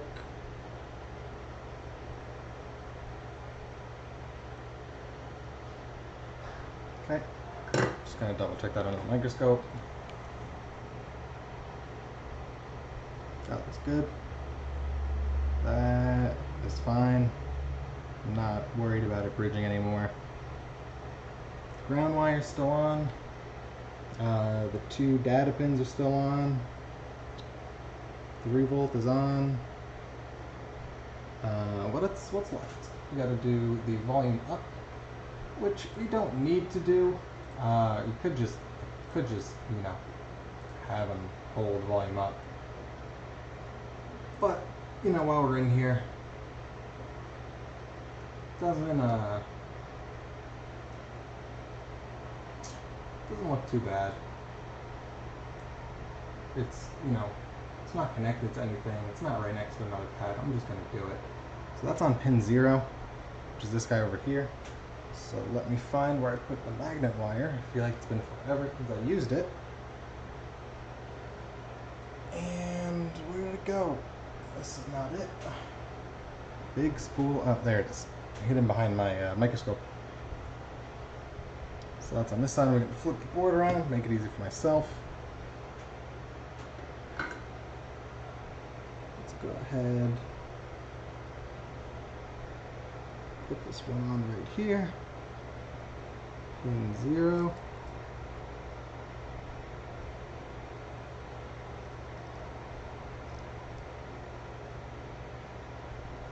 And that is in there. And this guy's got to come. I'm actually going to redo that, just route it up instead of down.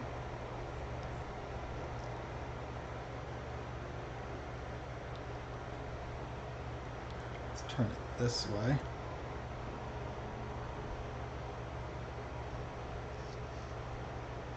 This guy's going to come up this way, and it goes right over here. So let's cut it. Don't want it too tall. We'll cut it right about there in my fingertips.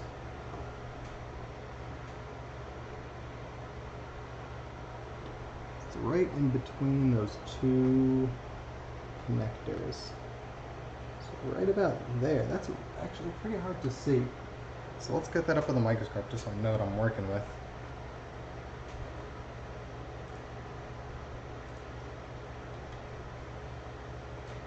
Hey there, David. Sorry that I did not answer you. And Tom's back, Altered Zero. So, you know, I suck at chat. Yeah, you're right. I've been very focused on getting that up and running. Had a little bit of a heart attack. Bridged some pads. Wanted to make sure it still worked. But yeah, thanks for joining, David. So I'm gonna take a look at this under the microscope. Let's move this back a little. There we go. Where am I?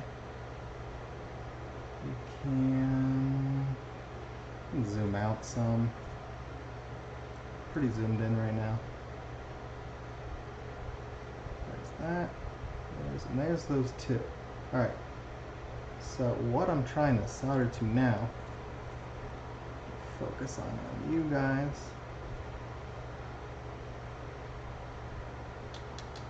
Find my tweezers to point. So what I'm trying to get to now is this tiny guy right here. This one that's in between my tweezer tips. I gotta get the top pad of that. Hopefully that's easier than the last one. So there's nothing right next to it, like I was saying. I don't have to worry about bridging anything. Oh, can you guys even see that? I said sorry about the camera angles and everything. Let's try that again. The one that I'm trying to get to, if I can find my tweezers, is this guy. Right here. That little tiny component right in my tweezers. That's it right there.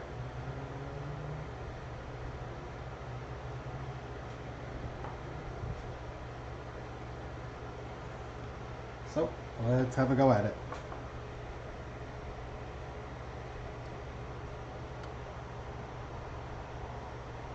I think coming in, sorry about my head again, I just noticed it was in the shot. The microscope, I actually had to buy a specialized microscope for it. Originally, before I planned on streaming, I bought a binocular microscope. And then I was thinking, you know, maybe I'll start streaming this. Maybe someone else would like to see it. So I bought what's called a trinocular microscope. And this was one of the lower end models. It, when you have so a trinocular microscope, as you would assume, has 3 viewports. 2 for your eyes and 1 for the camera. But it doesn't come with like pretty much anything that you need. So you have to buy the camera, gotta buy the adjuster thing that scales the, sorry, 1 second. It scales the viewport for you, and those together were like 150 or 175, something like that, 200. So not cheap. But once you have those, you attach the camera to the 3rd viewport.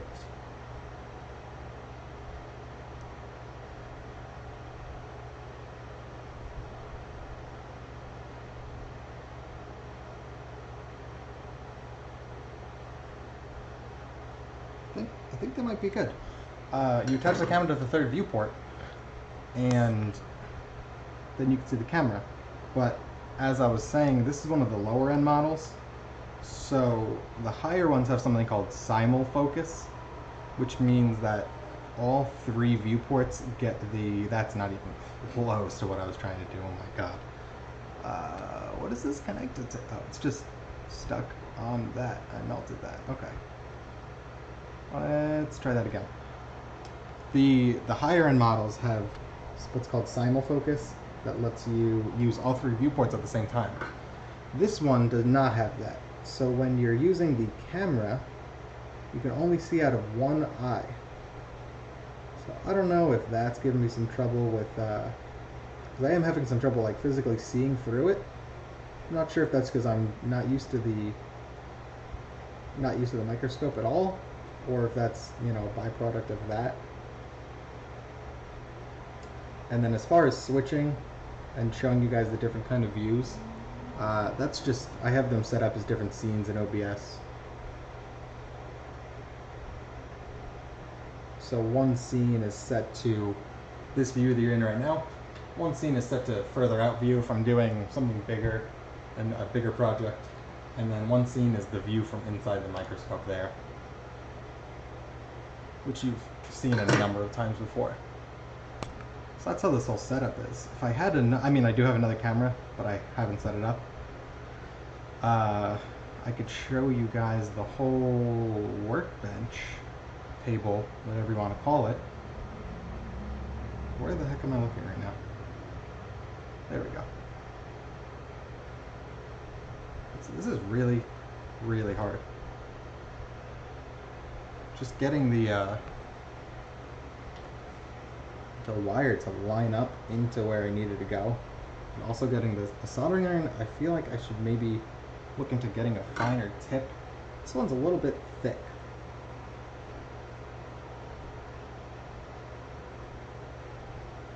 Oh, and as I say that, I think I may have gotten it. But I did say that twice before. So, fingers crossed. Let's find out where I am.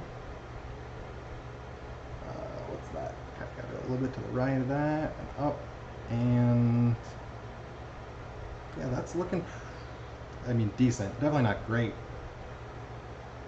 but I'm not gonna challenge it. It's definitely stuck in there. So I'm gonna take it. I'm gonna take that. Let's see what else we need. Oh, you guys didn't even see that here. Or maybe you did. I don't even remember. The other hard part about showing the... There we go. So that's like barely stuck on there. But it's not touching anything else. There's a bit more solder on the wire than I wanted. And it's not touching anything else. So I'm not even gonna worry about it. It's good enough for me. The other thing I was just saying is it's really hard looking through the microscope. Everything is so big through it that, you know, you first put your eye on it. I first put it in OBS and everything just looks green. So I don't know where I am. So it's like I gotta look into the microscope, see where I am, take my eyes off the microscope, you know, find out where the microscope is actually pointing, and then maneuver from there. It's a lot of back and forth. Okay, this next strap that I'm doing looks like pin 2, and thank God it goes to this giant circular pad over here. Not going to be difficult at all. The other one, 2, I don't even know. The other, oh no, it looks like I only have one more. The other one does not look, it's just this one. Let's see, I got the Volume Plus, I got the Joy-Con, and that is 3 volts, and I got the 2 data pins, and the ground, and yeah, so this is the last one I'm gonna have to do. So it goes right over to near the battery. That's the Trinket. Let me zoom out. I don't need to be this zoomed in.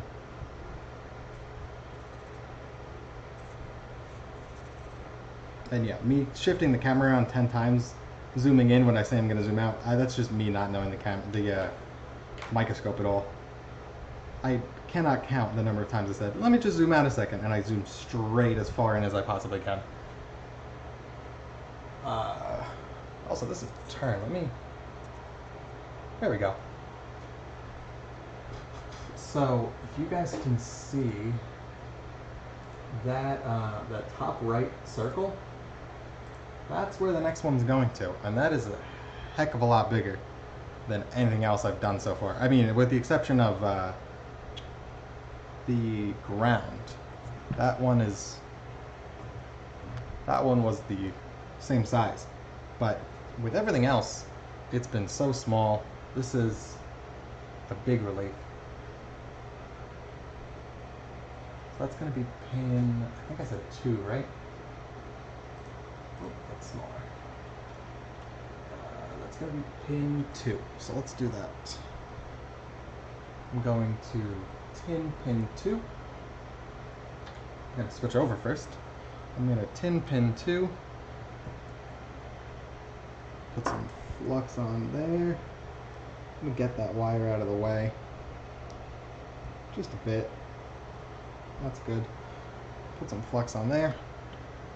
Get some of the solder and my iron.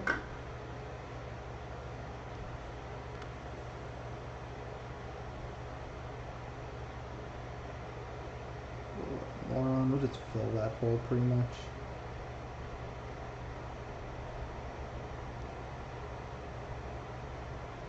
Okay. And we'll connect this. Thankfully, I I don't need to turn it upside down this time. It's actually going to the right.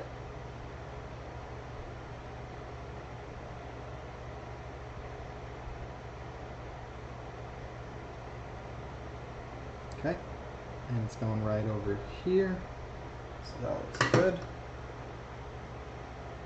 This is okay. Just gonna cut that right about there.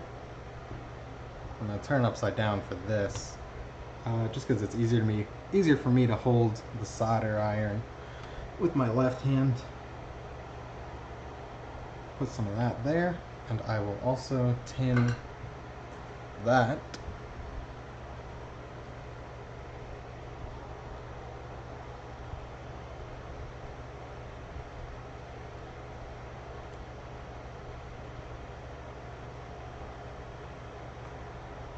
Sorry about my head. That's looking good. Just gonna go ahead. I'm gonna tilt this more in so my head doesn't get in the way so much. That's a little bit too much. How about that? Okay. That didn't really help. I'm gonna move it back out. Alright. Just excuse my head if it happens to enter the shot again.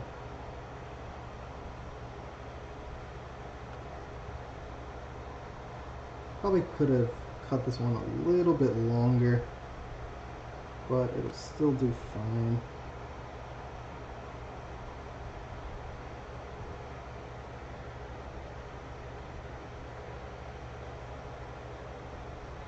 Okay, that's looking good to me. Check on the microscope like always. Turn upside down, just easier to get a view that way.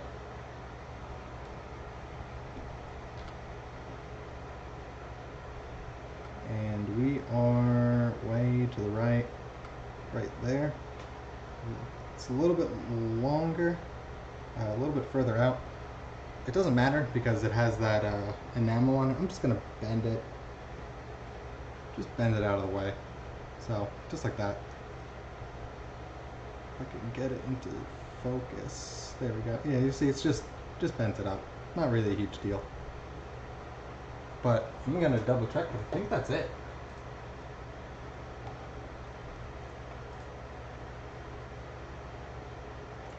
So I got the volume plus.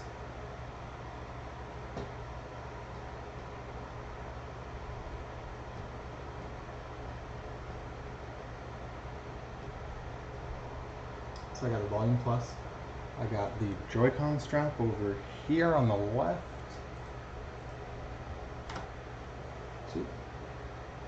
What the heck happened to this? Oh. Okay. There we go. I got the volume plus up at the top over there. I have the Joy-Con strap all the way on the left. I have the 3 volt there. I have the USB disconnect, which is the one I just did, have the ground, and I have the 2 data pins. That's it. Actually wasn't so bad. I'm gonna take, just a quick overview of the board, just to make sure there aren't any shorts anywhere. I'm gonna zoom out, not in like I keep saying. I wanna get...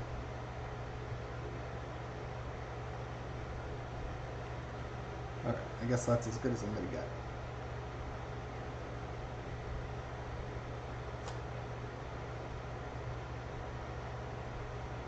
Come on. Okay. So there's nothing there. That's good. That is fine. Actually, before I do this, I'm going to clean it up with some rubbing alcohol. Just because there's that slimy flux all over the board. It doesn't really make a difference. It just gets in the way. It's reflective. There's glare when you're trying to look through the microscope. I'm just going to rub some rubbing alcohol on that.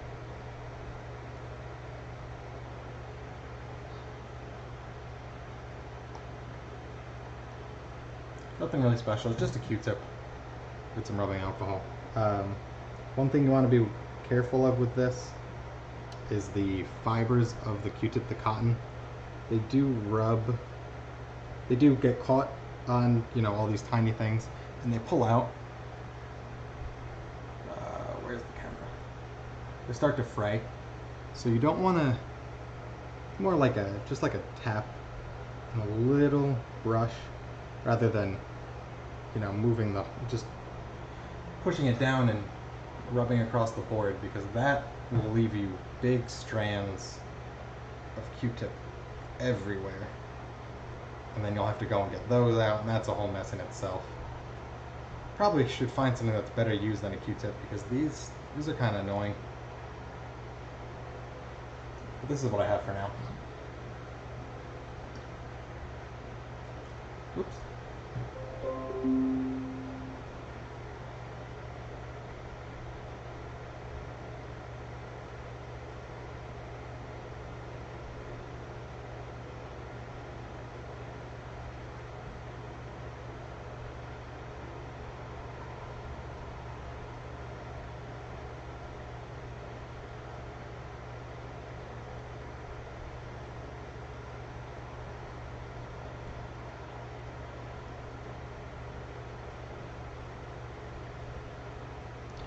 All right. Just help it evaporate a little bit. Give it some air. Let's pull this way. Let's take another look. So you can really see there's not much of that goop left anymore.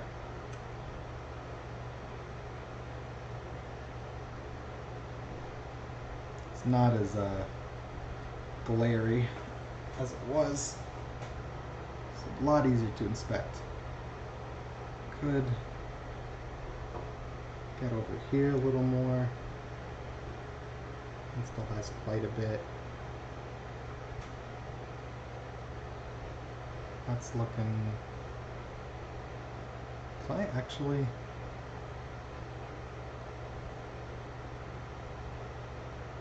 I think I unbridged those 2 pads and got the wire stuck to the wrong side. That is crazy. If I did that, I'm going to be so amazed and so annoyed at myself at the same time. Let's see. There's that pin there. And where's the other one? That one there.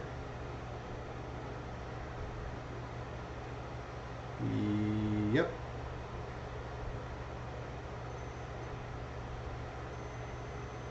Maybe not. Oh. No, I'm just touching the wire. These things are too thick.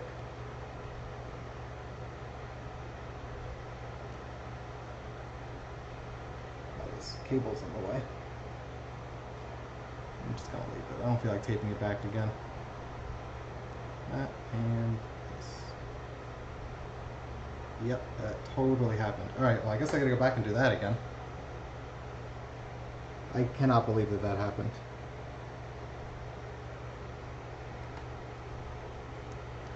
So I spent, what was it, half hour trying to unbridge those two, and it doesn't work until I expect it to. It doesn't work, I give up, and then it just decides to fix itself. I don't know if I should be happy or annoyed, to be completely honest.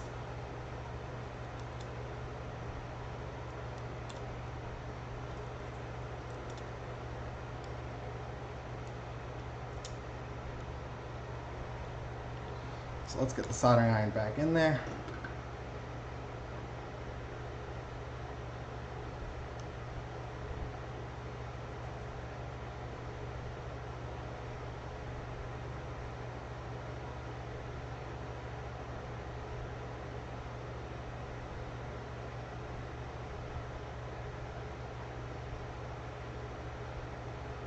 Alright, let's check it out one more time.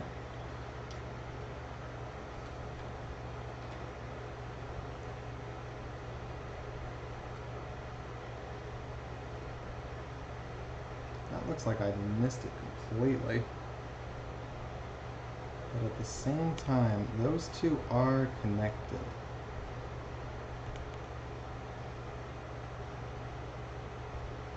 I'm gonna keep it. I'm gonna clean that up just a tiny bit, but I'm not gonna move the wire. I'm fine with where the wire is.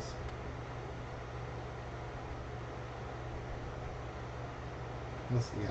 So I was gonna say, unless I go and try to clean it up and it moves like it just did.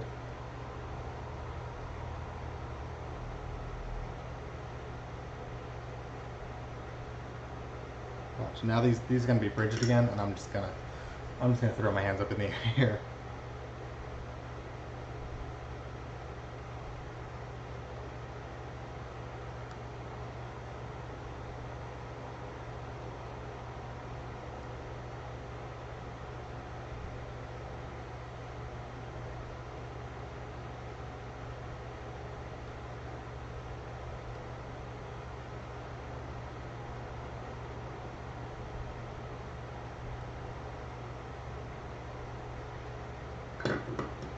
Let's look again.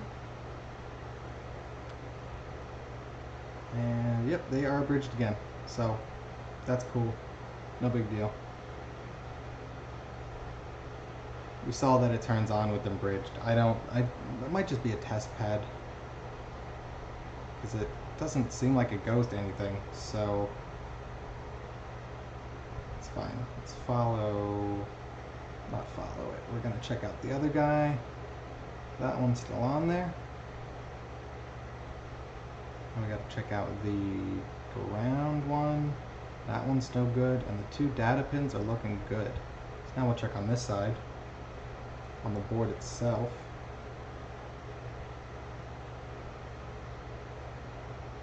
If I can get it into focus, maybe.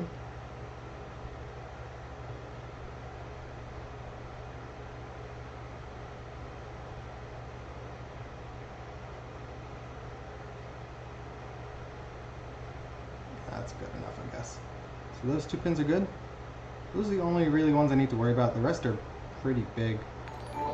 It kind of sucks that, hey, surplus list, thanks for rating my channel. I'm just finishing up here a Switch Hardmod with a Trinket M0 from Adafruit and Nintendo Switch. So, if you guys want to see a quick overview, there's this Trinket M0 here, which is about the size of my thumb. Not very big. And then we got 5, 7, how many is it? 1, 2, 3, 1, 2, 3, 4, 5, 6, 7. A 7-wire install. So we got one going to the volume up button up here. We got one. See you later, Surplus. Have a good one. So we got one going up here to the volume plus. We got one going over here to the Joy-Con strap. We got another one right next to it for for what? What is it for? For 3 volts. We got 1 down here for ground, and 2 over here for data, and the last one over here is for USB. So I just finished inspecting it, but since you guys came in, I'll take another view through the microscope and let you guys see what it looks like. So this guy over here that's in view right now, that is the volume. No, that's the Joy-Con strap. That's what pulls it into what's called the recovery mode for the Nintendo Switch. Lets you homebrew it. This one over here is the 3 volts. Those 2 pads there are bridged, but from what I could tell, it doesn't cause any damage. So I powered it up. I put the battery back in. I powered it up. It works fine.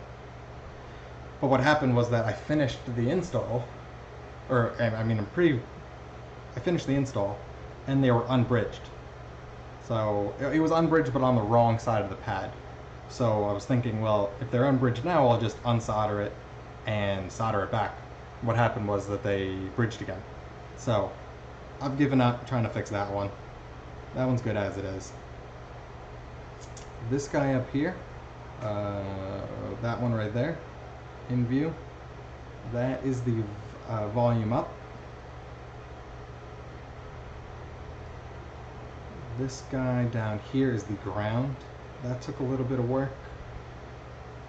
Those 2 right there are the data positive and negatives. And over here is the USB disconnect. And this is the Adafruit. I can't get it super in focus. I've been trying. I think my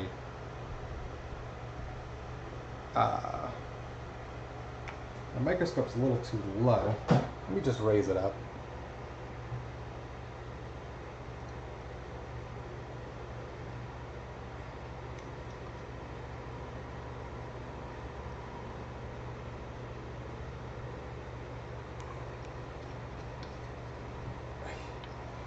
Thing is so heavy. Alright, so that threw off the entire focus, but there we go. Who are you? Thanks, Surplus Fists. I think I read your name incorrectly before, so sorry about that. But I appreciate the follow. Thank you. So yeah, now that I got the board in focus, you can see what the board looks like. Those are the 1, 2, 3, 4, 5, 6, 7 wires, like I said. So at least I know how to count. Yeah, come by. I don't have a schedule for when I'll be, streaming on the regular. But if you go over to my Twitter, or you're following me too, so anytime I'm up, you'll get a notification. I think the next project I'm going to work on, it's either going to be this micro soldering test board that I half completed and then got another one to do for streaming. I'll either do that as just a little, rinky-dink kind of thing, or I'll be working on restoring one of the old NES ROMs from the 90s. I got 2. One of them has working components. One of them doesn't have. One of them has working components, and the other one has a lot of sun damage, so it's very yellowy brown. So I'm gonna I've swapped most of the components already last summer. Last summer, but I never finished it up. So I'm gonna finish it up, and then so I'll have everything working and looking nice in one ROM, and then I'm gonna have a remote control to do what the old CRTs would have done back in the day. Because it actually receives, sorry about the loud snap, it receives commands through IR. So it would read IR blasts off of the CRT TV, which is crazy. I would have thought it would have just done button inputs or some shit like that. So to get around that, since LED and LCD TVs don't do IR, don't output any IR, I have to use an Arduino that has an IR LED built into it. So definitely check that out. You said you're into Arduino, come by. You can probably give me a pointer, because I haven't done too much with it. It's a Circuit Express. I don't know if you've ever worked with one of those.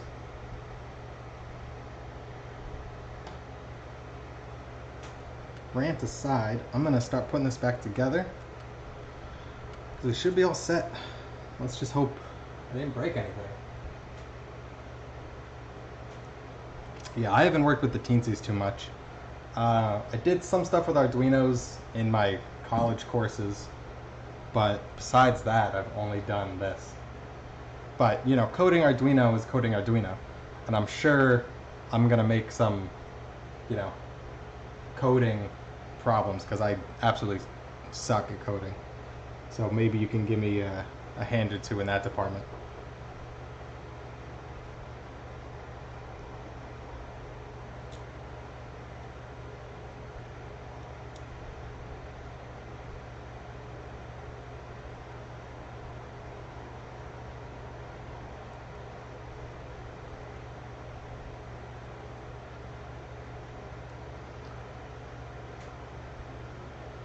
Thanks.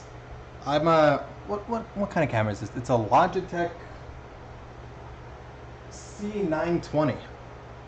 I was saying before, I wish I found something with a bit of a better focus, or not focus, zoom, a different zoom level, because you guys are in the zoomed in, quote unquote, zoomed in scene right now, but I really wish you guys could see, you know, even further, because there's a big gap between what you're seeing right now and the microscope.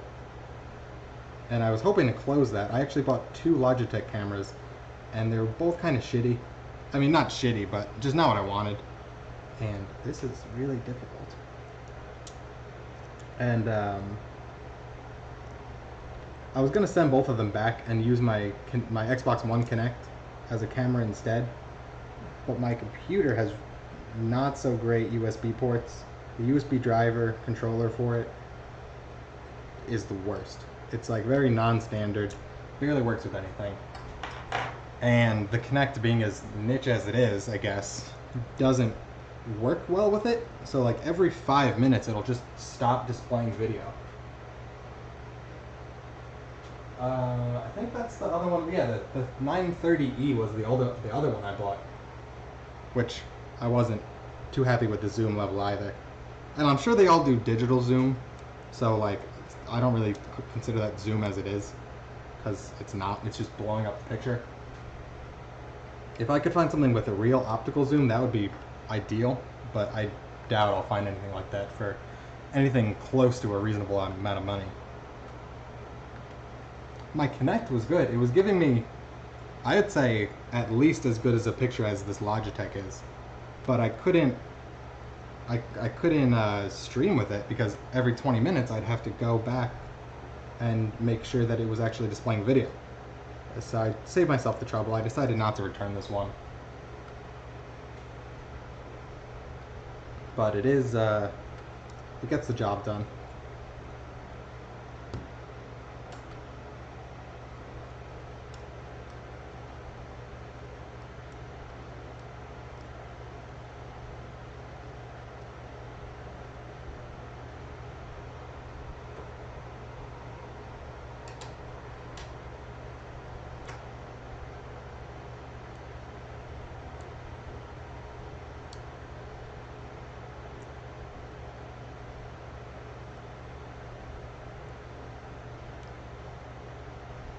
These ribbon cables are so annoying.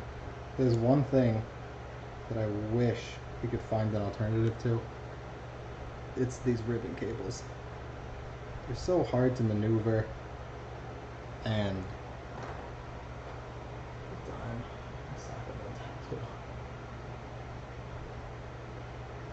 boy, that does not sound fun. I've electrocuted myself from a wall socket trying to unplug.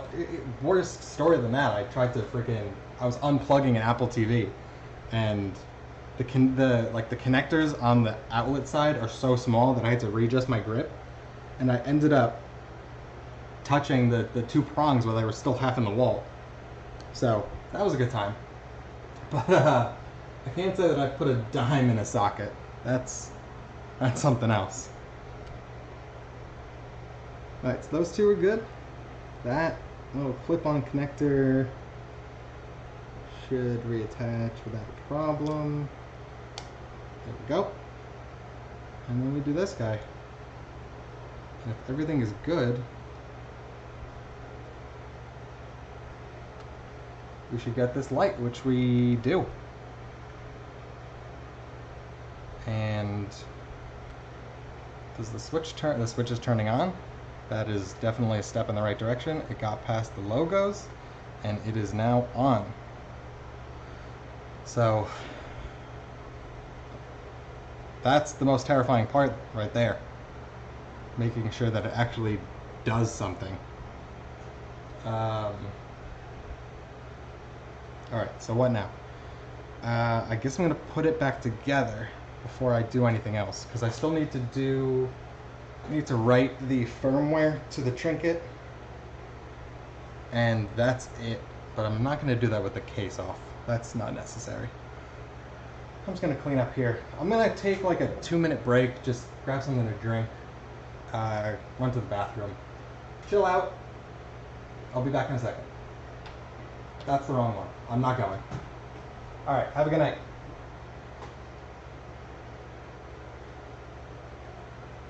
Actually, before I go, I need to fix that.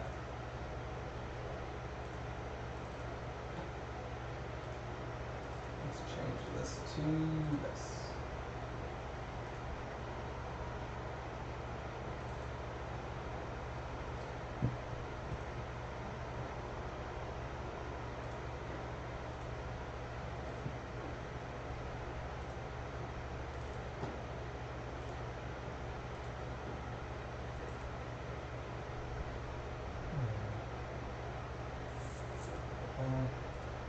Gotta fix this.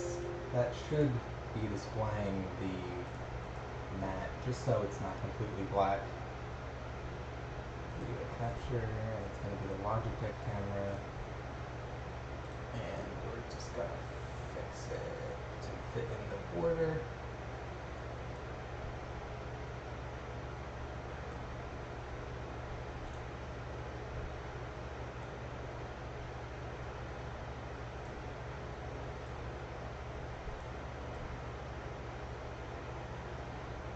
That's looking good now. I will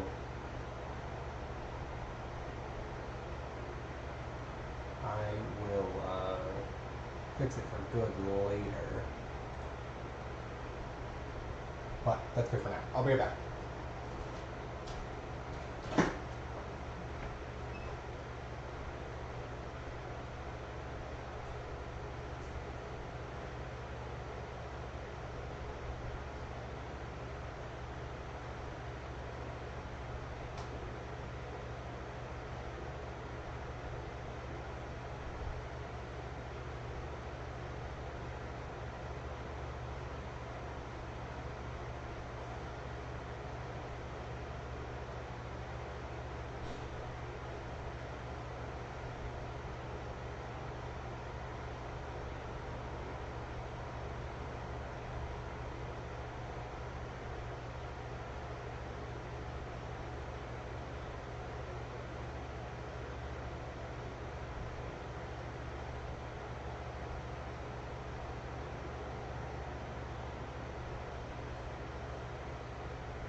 Alright, so break was quicker than I expected. I'm back. Let's get this put back together. First things first, I gotta put this heatsink back on. Heat pipe, whatever you want to call it. I'm just gonna make sure none of the wires get in the way of it. So I'm just gonna push that into the corner there. Shouldn't be a problem. This guy I'm just gonna finagle into this corner. That looks fine. So this goes in there. Good. And this clamps right down on top. Not a problem there. Let me find my screwdriver. Looking good. What does the Hardmod do? It lets you run homebrew. So, I mean, you know that since last year, what was it? You probably saw me at the kitchen table with the Joy-Con, and I was soldering the Joy-Con. And then every once in a while, I'd have to connect it to my computer to rerun that code to get it to run the homebrew.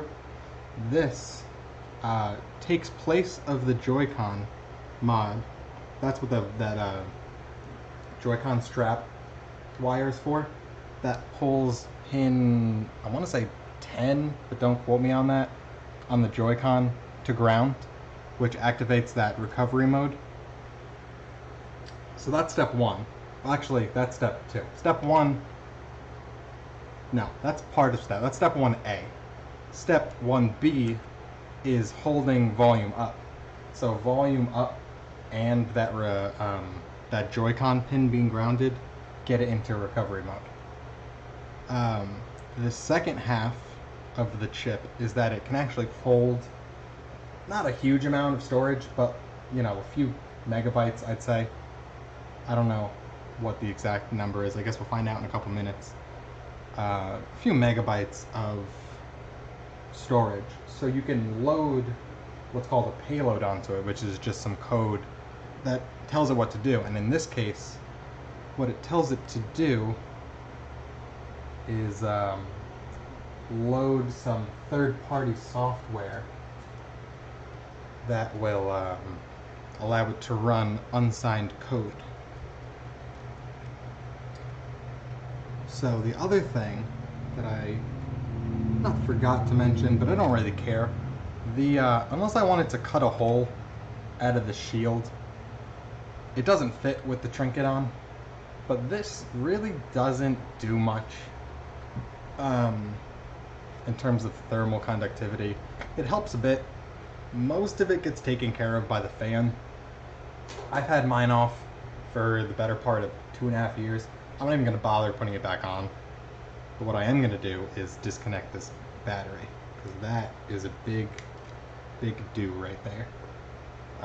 So I'm not even going to put the heat shield back on. And because of that, just to make it look a bit cleaner, I am going to get the thermal paste off of the pipe here, the thermal pipe.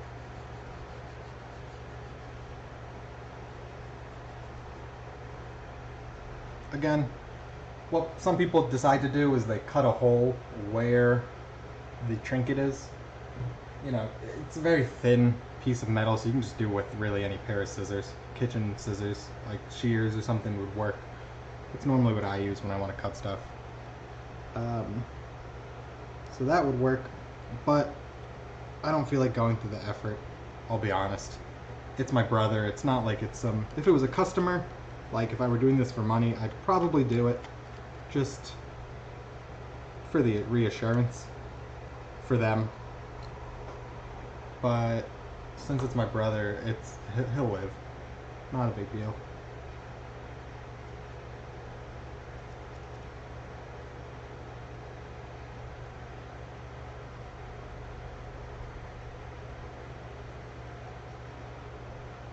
Alright, so now that that's cleaned up, I'm going to have a bunch of screws left over from the shield. But the other thing that I need to do now, do I want to...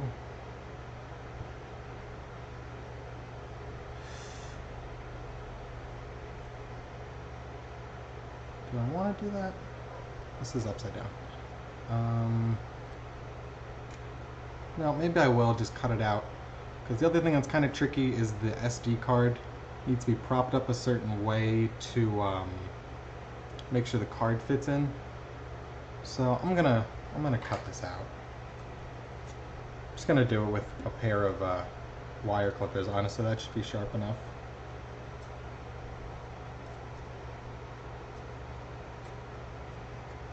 make sure I'm cutting the right part. It's from here.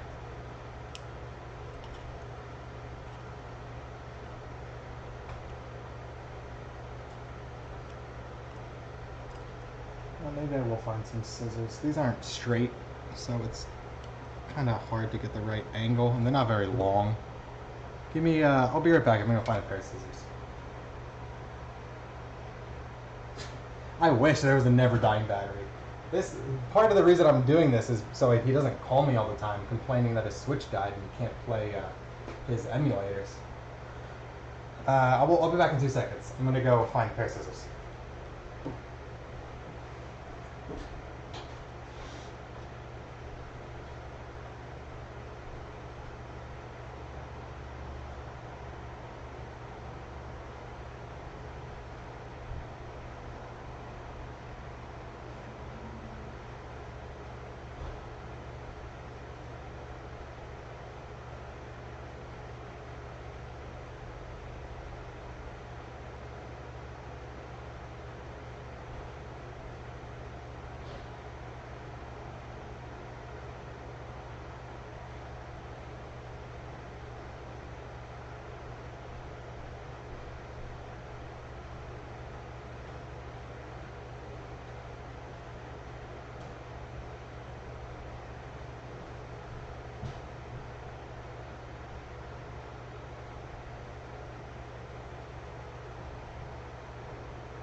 Alright, well, apparently we don't have any scissors in the house, so I'm going to use a very old pair of wire cutters. That should do better than those pair of wire cutters. These ones are a little bit heftier. Let's give this another go.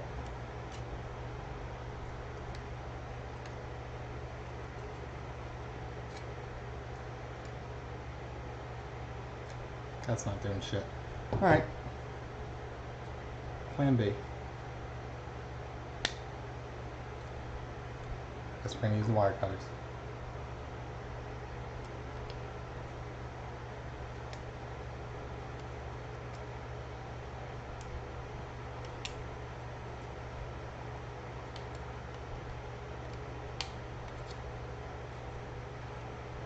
Actually, I think that the angle actually helps me with these, so I can get further down.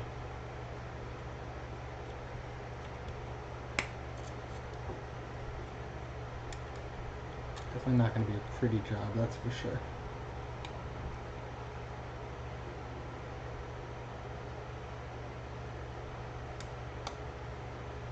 Okay, I was just literally gonna say, do you want to come drive me a pair of scissors? Just put it on company, dime. No big deal.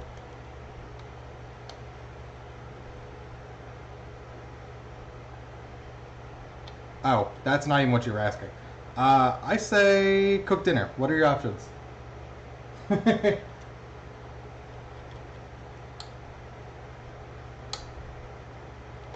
What are your options for cooking? Oh, you know. So what's it gonna be? Green beans with almonds and chicken nuggets?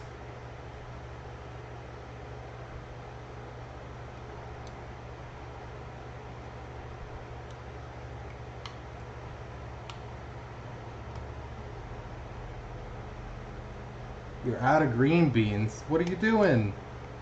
Alright, well, I guess you don't have a choice. You gotta get Panera now.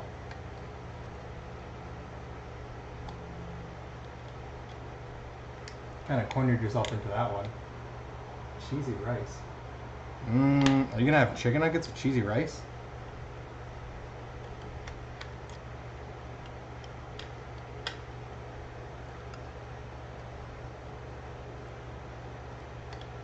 Can't you Uber Eats?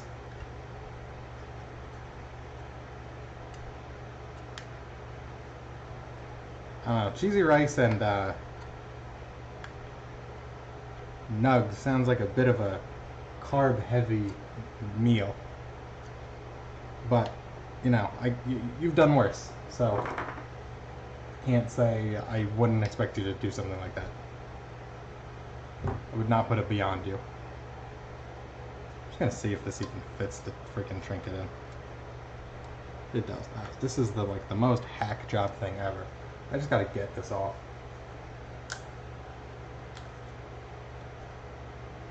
Maybe it looks like folding it is getting it done. Alright. Let's hope that I never have to go into this thing again, and if I do, I don't cut myself. There is sharp metal everywhere.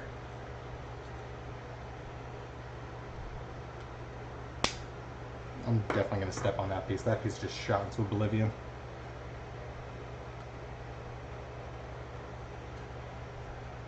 Switch homebrew? It is, but not like this. I'm using my brother's as a guinea pig. So if this one goes well, hers will be next. But yeah, it is homebrewed in the normal sense of being able to access, you know, the emulators and back up her stuff. Back up her saves and everything. What am I doing? Alright, so the battery's got to get plugged back in now. That's good. That is good. Probably could have taken off that LED too. I don't really know why the guide didn't say to take that off. But that's it.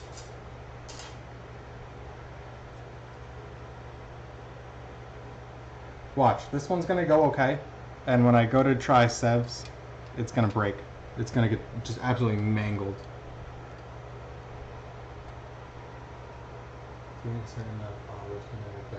I don't think so. Do I not have bits enabled?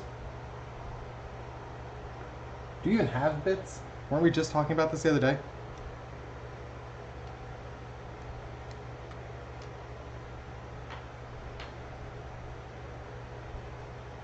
What am I doing now? I gotta screw this back in.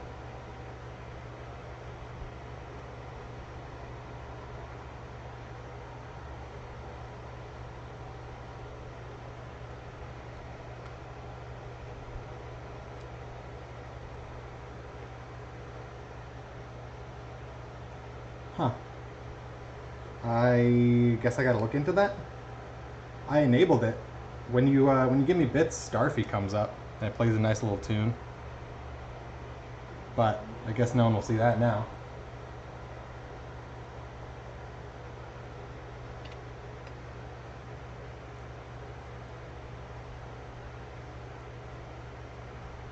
I was thinking when I yeah, normally there's the other option. If you click into chat, there's actually a bits icon. There's like a cheer icon, but it doesn't look like mine has it either. So I might just like not have it turned on or something, or maybe you need a certain amount of people. I do have donations, and I was thinking what I was just about to say. When you donate, I was gonna have Jimmy here and him going powerful, but I didn't do that. I did. Did you follow me? Did you see what happens when you follow me? Yeah. I set that up last night and I thought it was hilarious.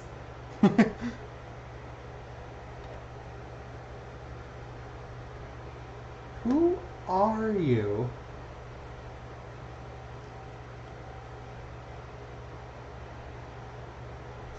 Yeah.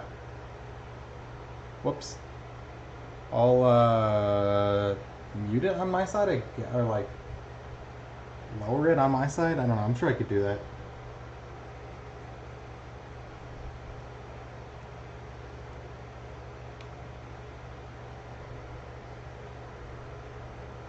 That is one sharp boy. Definitely don't want to get cut by that.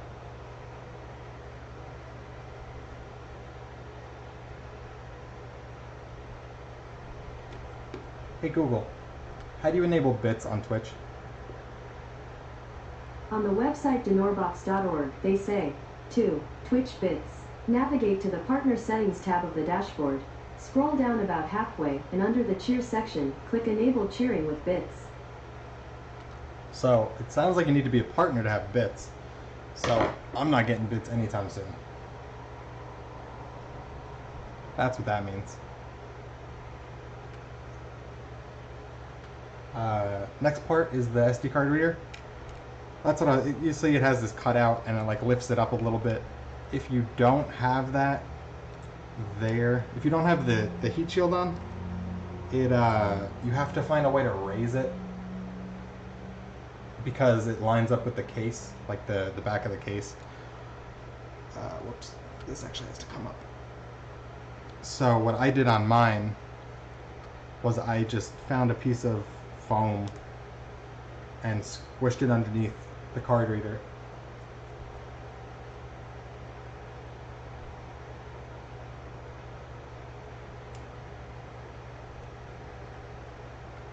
And that got it to, that was like a trial and error kind of thing. So one, I don't really want to do that again. And two, I don't have any foam. This is annoying. Don't have any foam, so I wouldn't even be able to if I wanted to.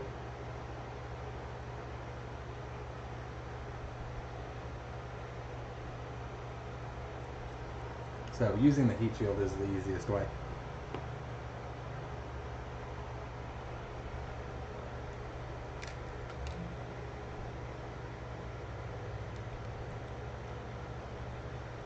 Okay, that's in there.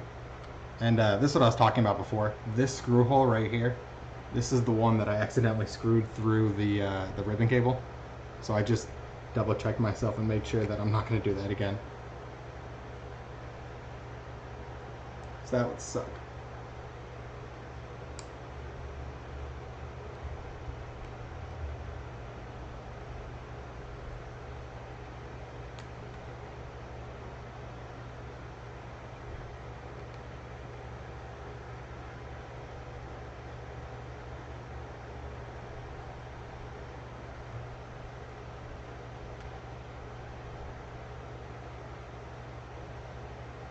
I'm gonna plug it in just to make sure before I finish this up, because it was dead, which is annoying, but you know, not surprising, right?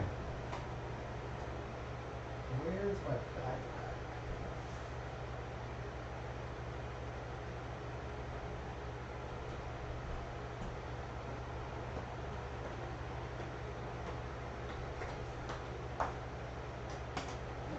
You're back.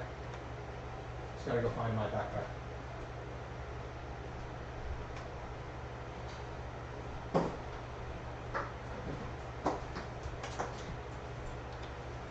I found it. Alright, so I'm gonna plug it in. I have a portable battery. Just gonna plug it into. just want to see the lights come on really, because the lights aren't coming on anymore, and there's this weird bump on the bottom.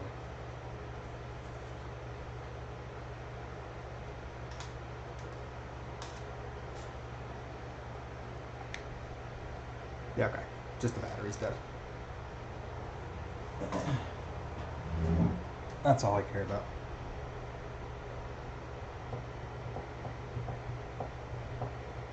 Alright, so now the back case can go back on.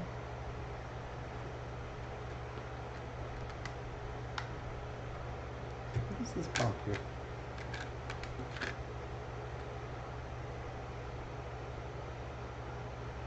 I'm gonna actually take this back off. There's this bump over here and I'm not sure what it is.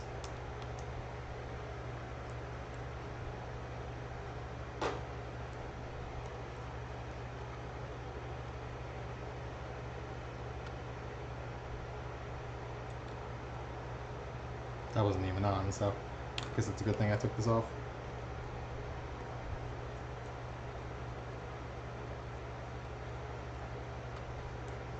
Oh, you know what?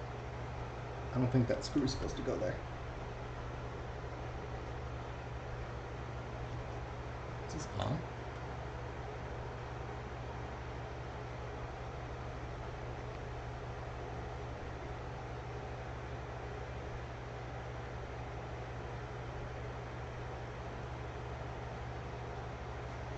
I'm gonna check this one more time.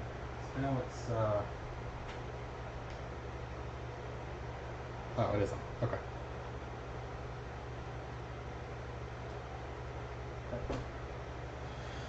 Alright.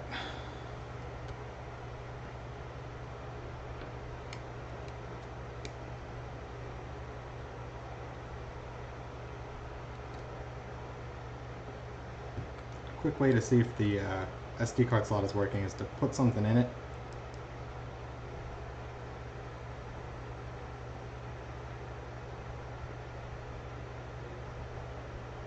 Hello?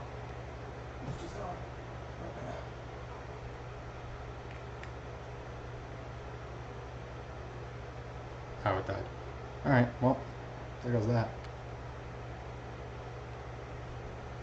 Oh, it's come back on.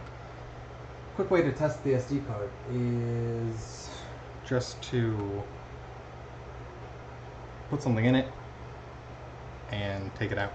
And if it yells at you that you took the SD card out before turning it off, then you are golden. So we're good on that. Just gonna screw back in and continue from there.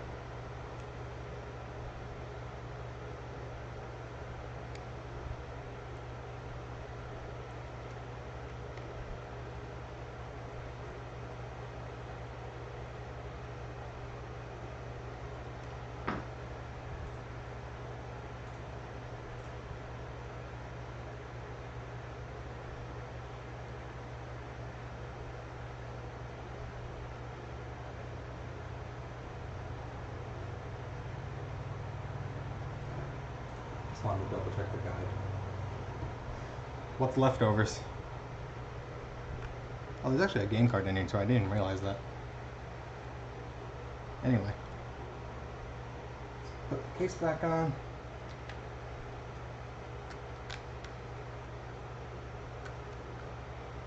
Bend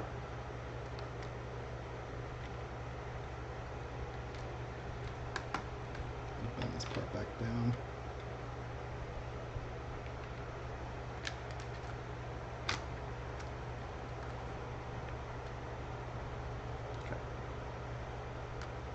Up perfect. So let's go ahead and put them back in.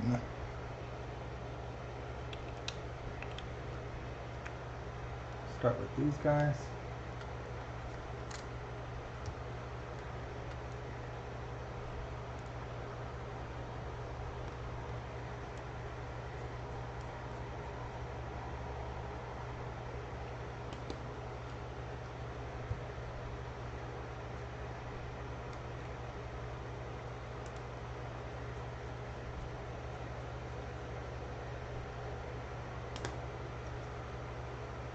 Yeah, for anyone wondering why there's an extra screw, I'm sure somebody noticed. there's an extra screw here. The part of the heatsink that I cut off has a screw hole in it, right there, if you can see. So that's the extra screw. Don't yell at me. I'm not forgetting anything.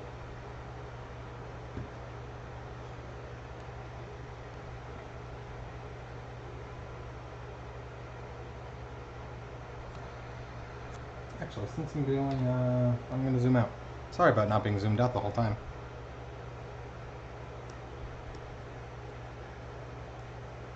You guys probably didn't even notice the screw.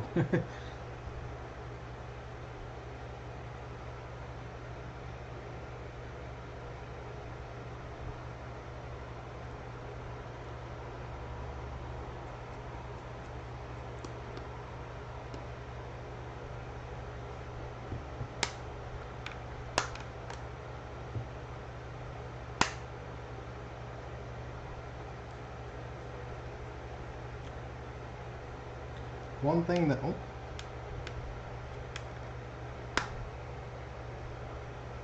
okay, that broke off before. Nothing that I did. I'm just gonna say that I took it off. I took the back plate off, and it just kind of fell out. And, you know, I said at the beginning of the stream, my brother really does not take care of his stuff. So the fact that that's broken and was probably only being held in place by the screw in the first place, despite the plastic being broken, not really surprising.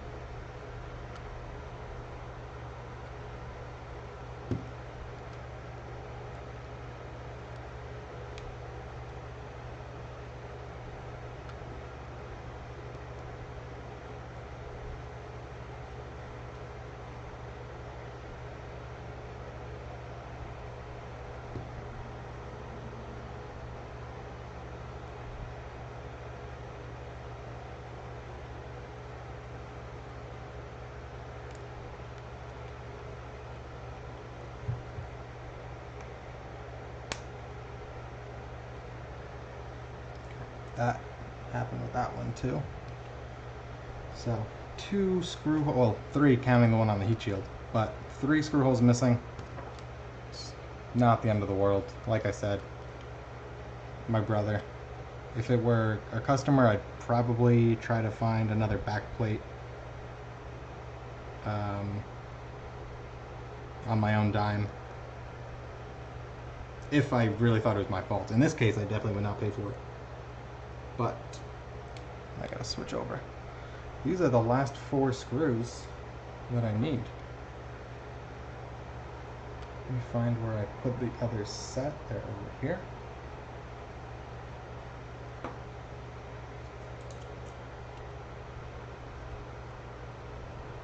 But yeah, if I were to end up ripping a piece of plastic off mistakenly, I'd definitely try to source a back plate from somewhere and put that on. Keep the rest for parts or something like that. I don't want anyone with a switch that leaves here worse off than when it came.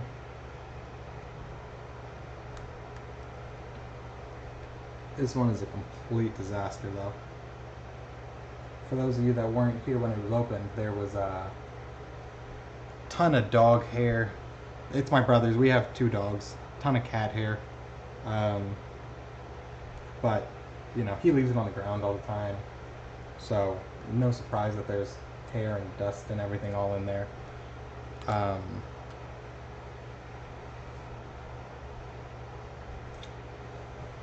cleaned it up a bit. I did the best that I could. I do need to connect this to my computer now to run the preload. I think I'm going to actually have to install the Arduino compiler too. So let me just plug this in.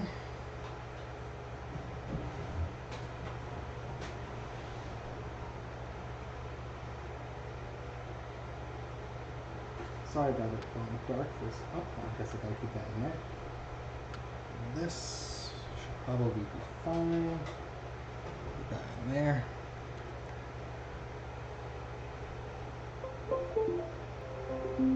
Okay. It's coming up as a trinket, so that means that it is connected to those data ports properly, which is definitely good news. This shows that it's not charging, which is normal.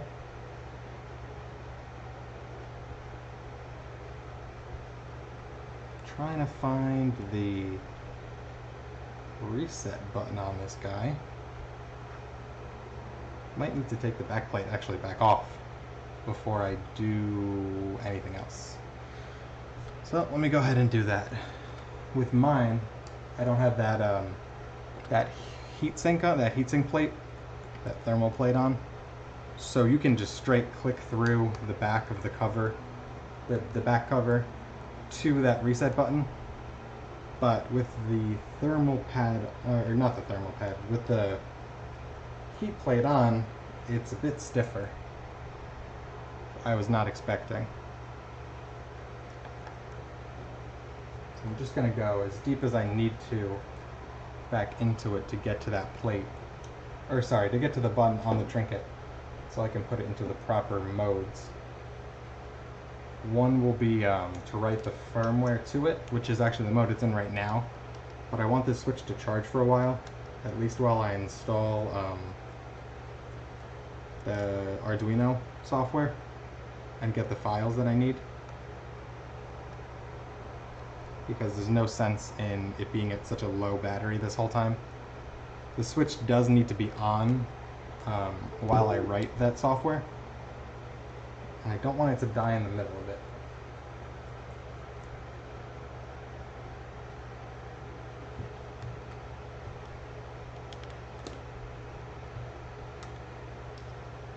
I don't know if that would render it, the trinket, useless, brick it or something like that, and I don't really want to find out.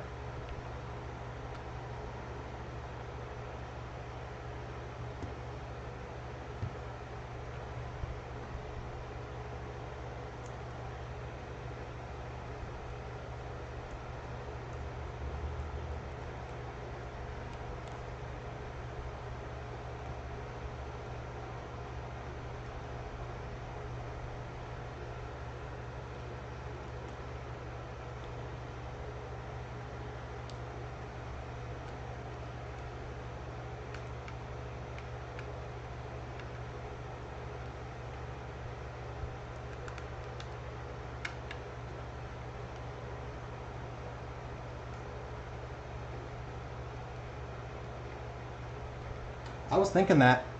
I didn't want to say anything until, one, I knew I was going to start doing this like on the regular, and two, I would pay you for it. So I'm not expecting to get money through this, but I do have some other stuff that I'm expecting to make money through. So I want to find out if it's actually going to make me money before I try to spend it. Okay, so now it's charging. I'm going to let it charge while I install the Arduino software. Actually, I don't even know if I need the Arduino software for this guy. I think they may have gotten it now where you just load the software right onto it.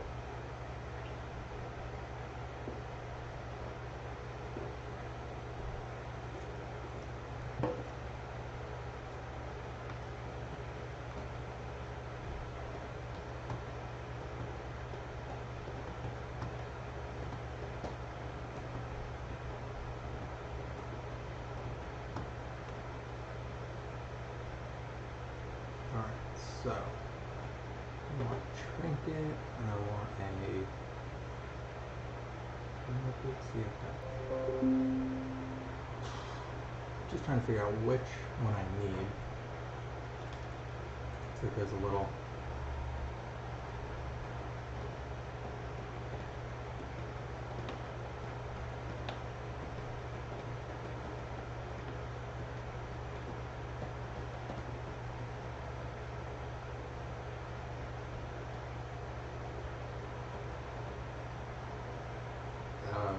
This looks kind of strange, I'm not gonna lie. I know I need permanency of W. I guess that's fine.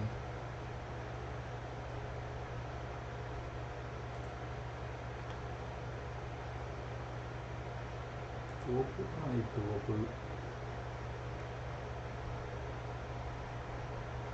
I'm just gonna go with the permanent jailbreak. Let's download that. Alright, well that was... That's fine.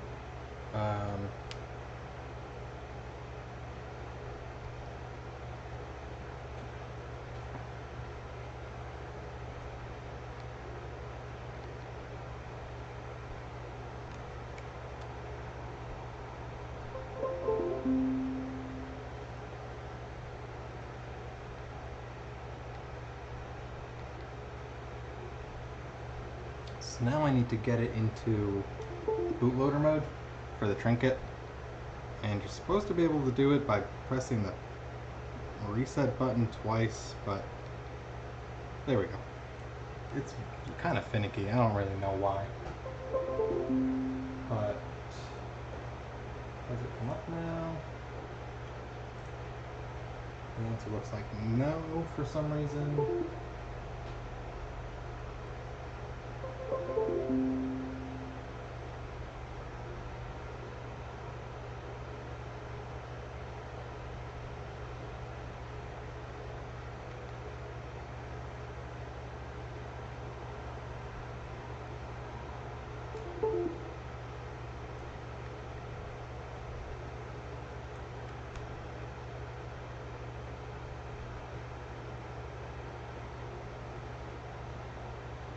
Try restarting the switch.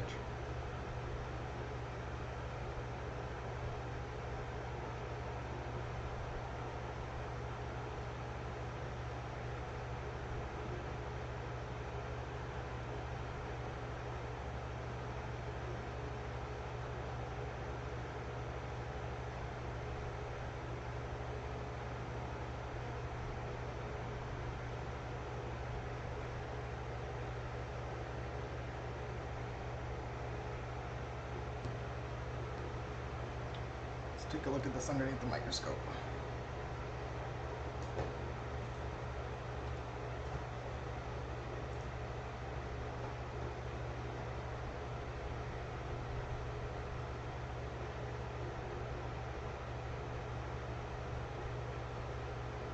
Those still look fine. And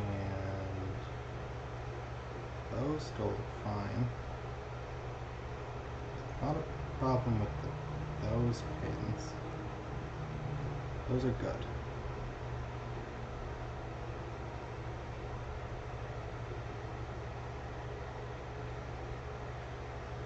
That's the only thing I could think would be causing this problem.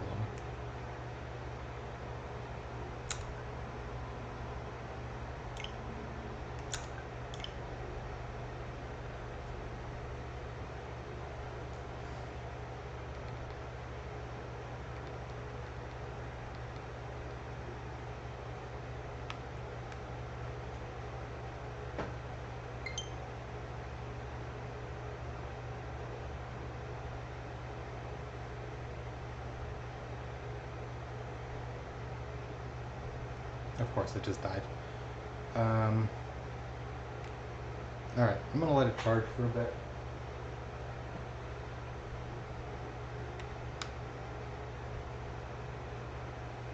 Let's let it charge.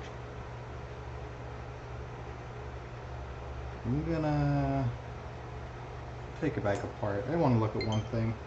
Yeah, well, let's let it charge. I'm not going to do any soldering with the battery plugged in. Definitely not with the charging. But the volume, the power button wasn't responding right away. It only responded when this thing came on. I don't know why it's doing that. So I just want to make sure that around that volume up button there's nothing bridged.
So this needs to come up too.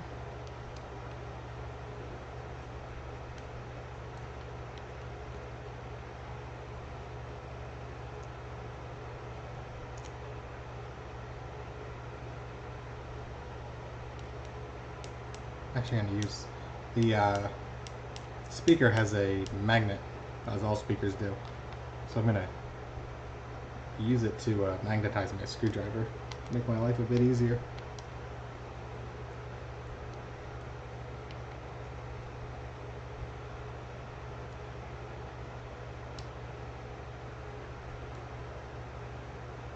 Sorry about that.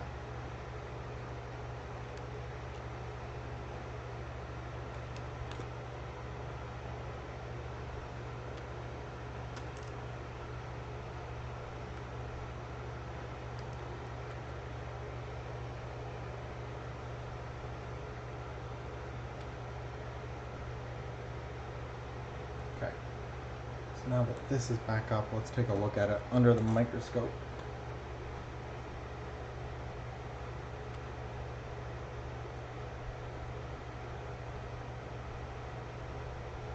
I mean, it looks good to me. And that I believe is the fan right here. This power cable, this cable right here, that's the fan. Maybe this isn't seated properly, because nothing else looks bridged as far as I can see. Could just to be absolutely certain, push this up a little bit. Maybe it's shorting out just like right at that. That should make sure that that's not happening. So we're good there. That's still connected. There's a piece of that dog hair. It's very hard to get out. I don't really want to do much with the battery in either, so there we go. One piece down.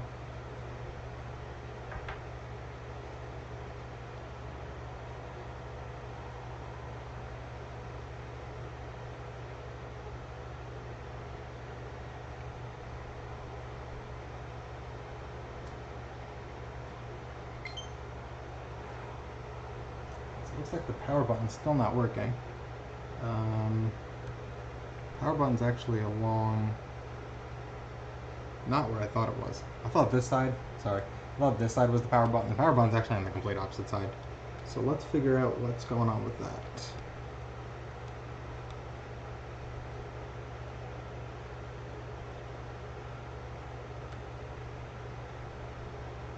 No, maybe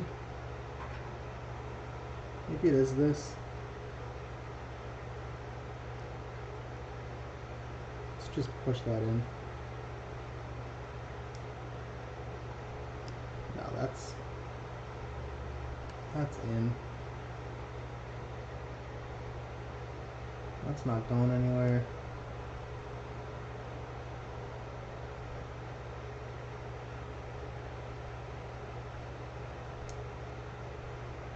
Check this one. That's in too. That's not going anywhere either.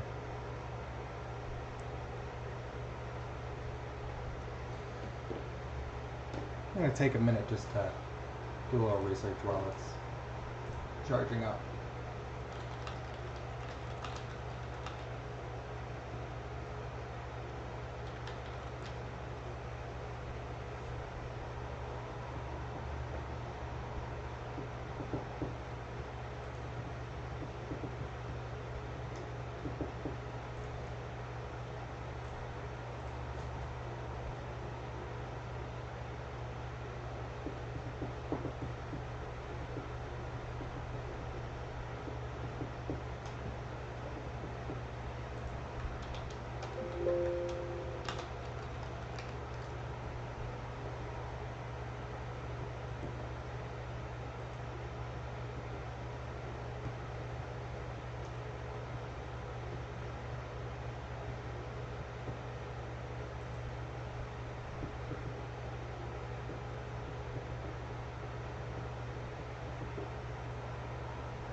I'm not seeing anything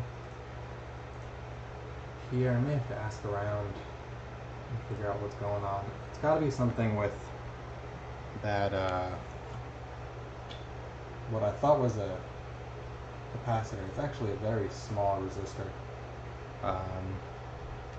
Up over here. It's the only thing I could think of. It's the only thing I did with that board. It's the only thing I did with the volume up.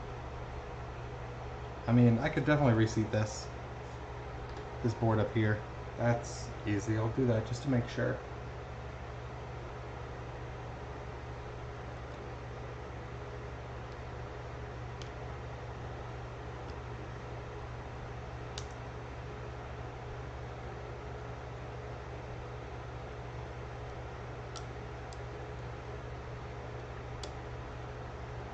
But I don't think that's even that. I think that's the audio and something else. You can see it goes straight from this headphone jack straight down, along with all this other junk. So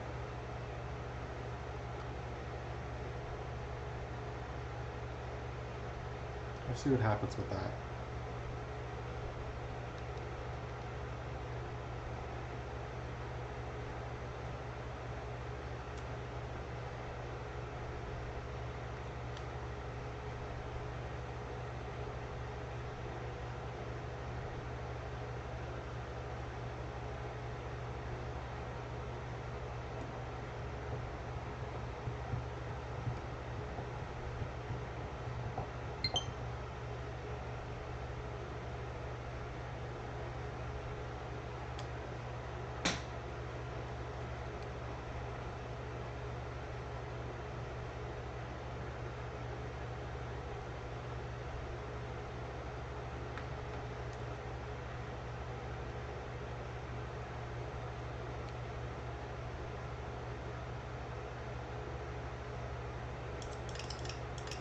Actually,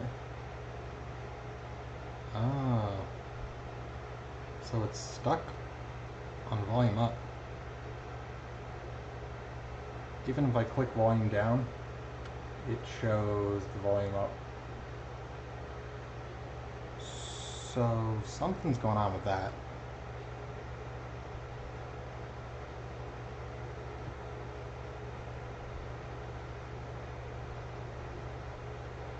I might disconnect that.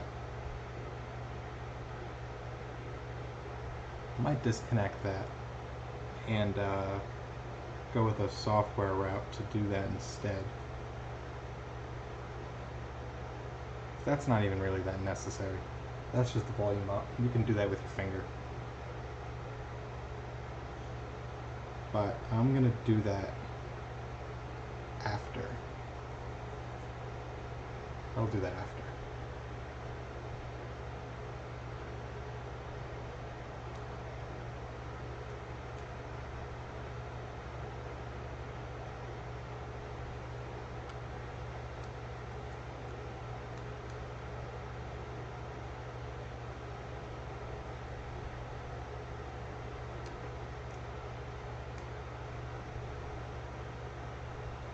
So right now I'm trying to get it into that bootloader mode, and it's just not having it.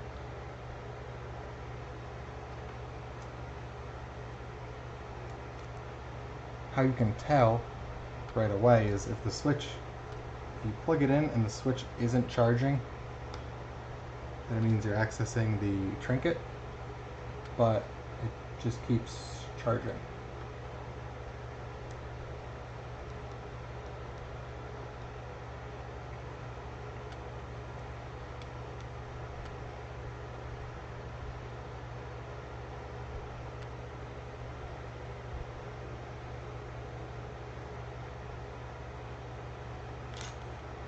I already checked the data lines, and those look good.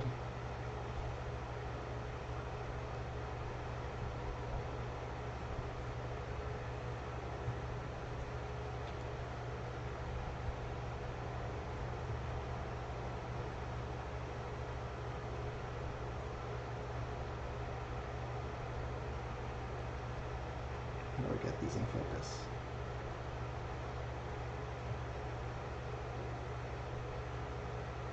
I mean, yeah, so these look fine. I guess, again, I could bend that a little.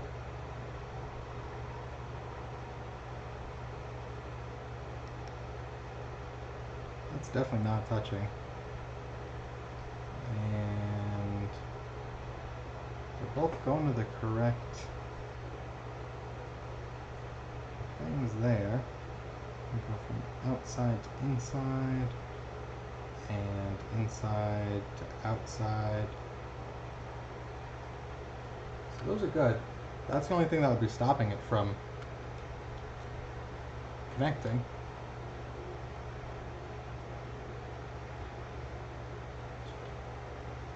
But I think I'm going to stop the stream here. I'm going to let this charge. It could take like half an hour. So, appreciate all you guys who joined in.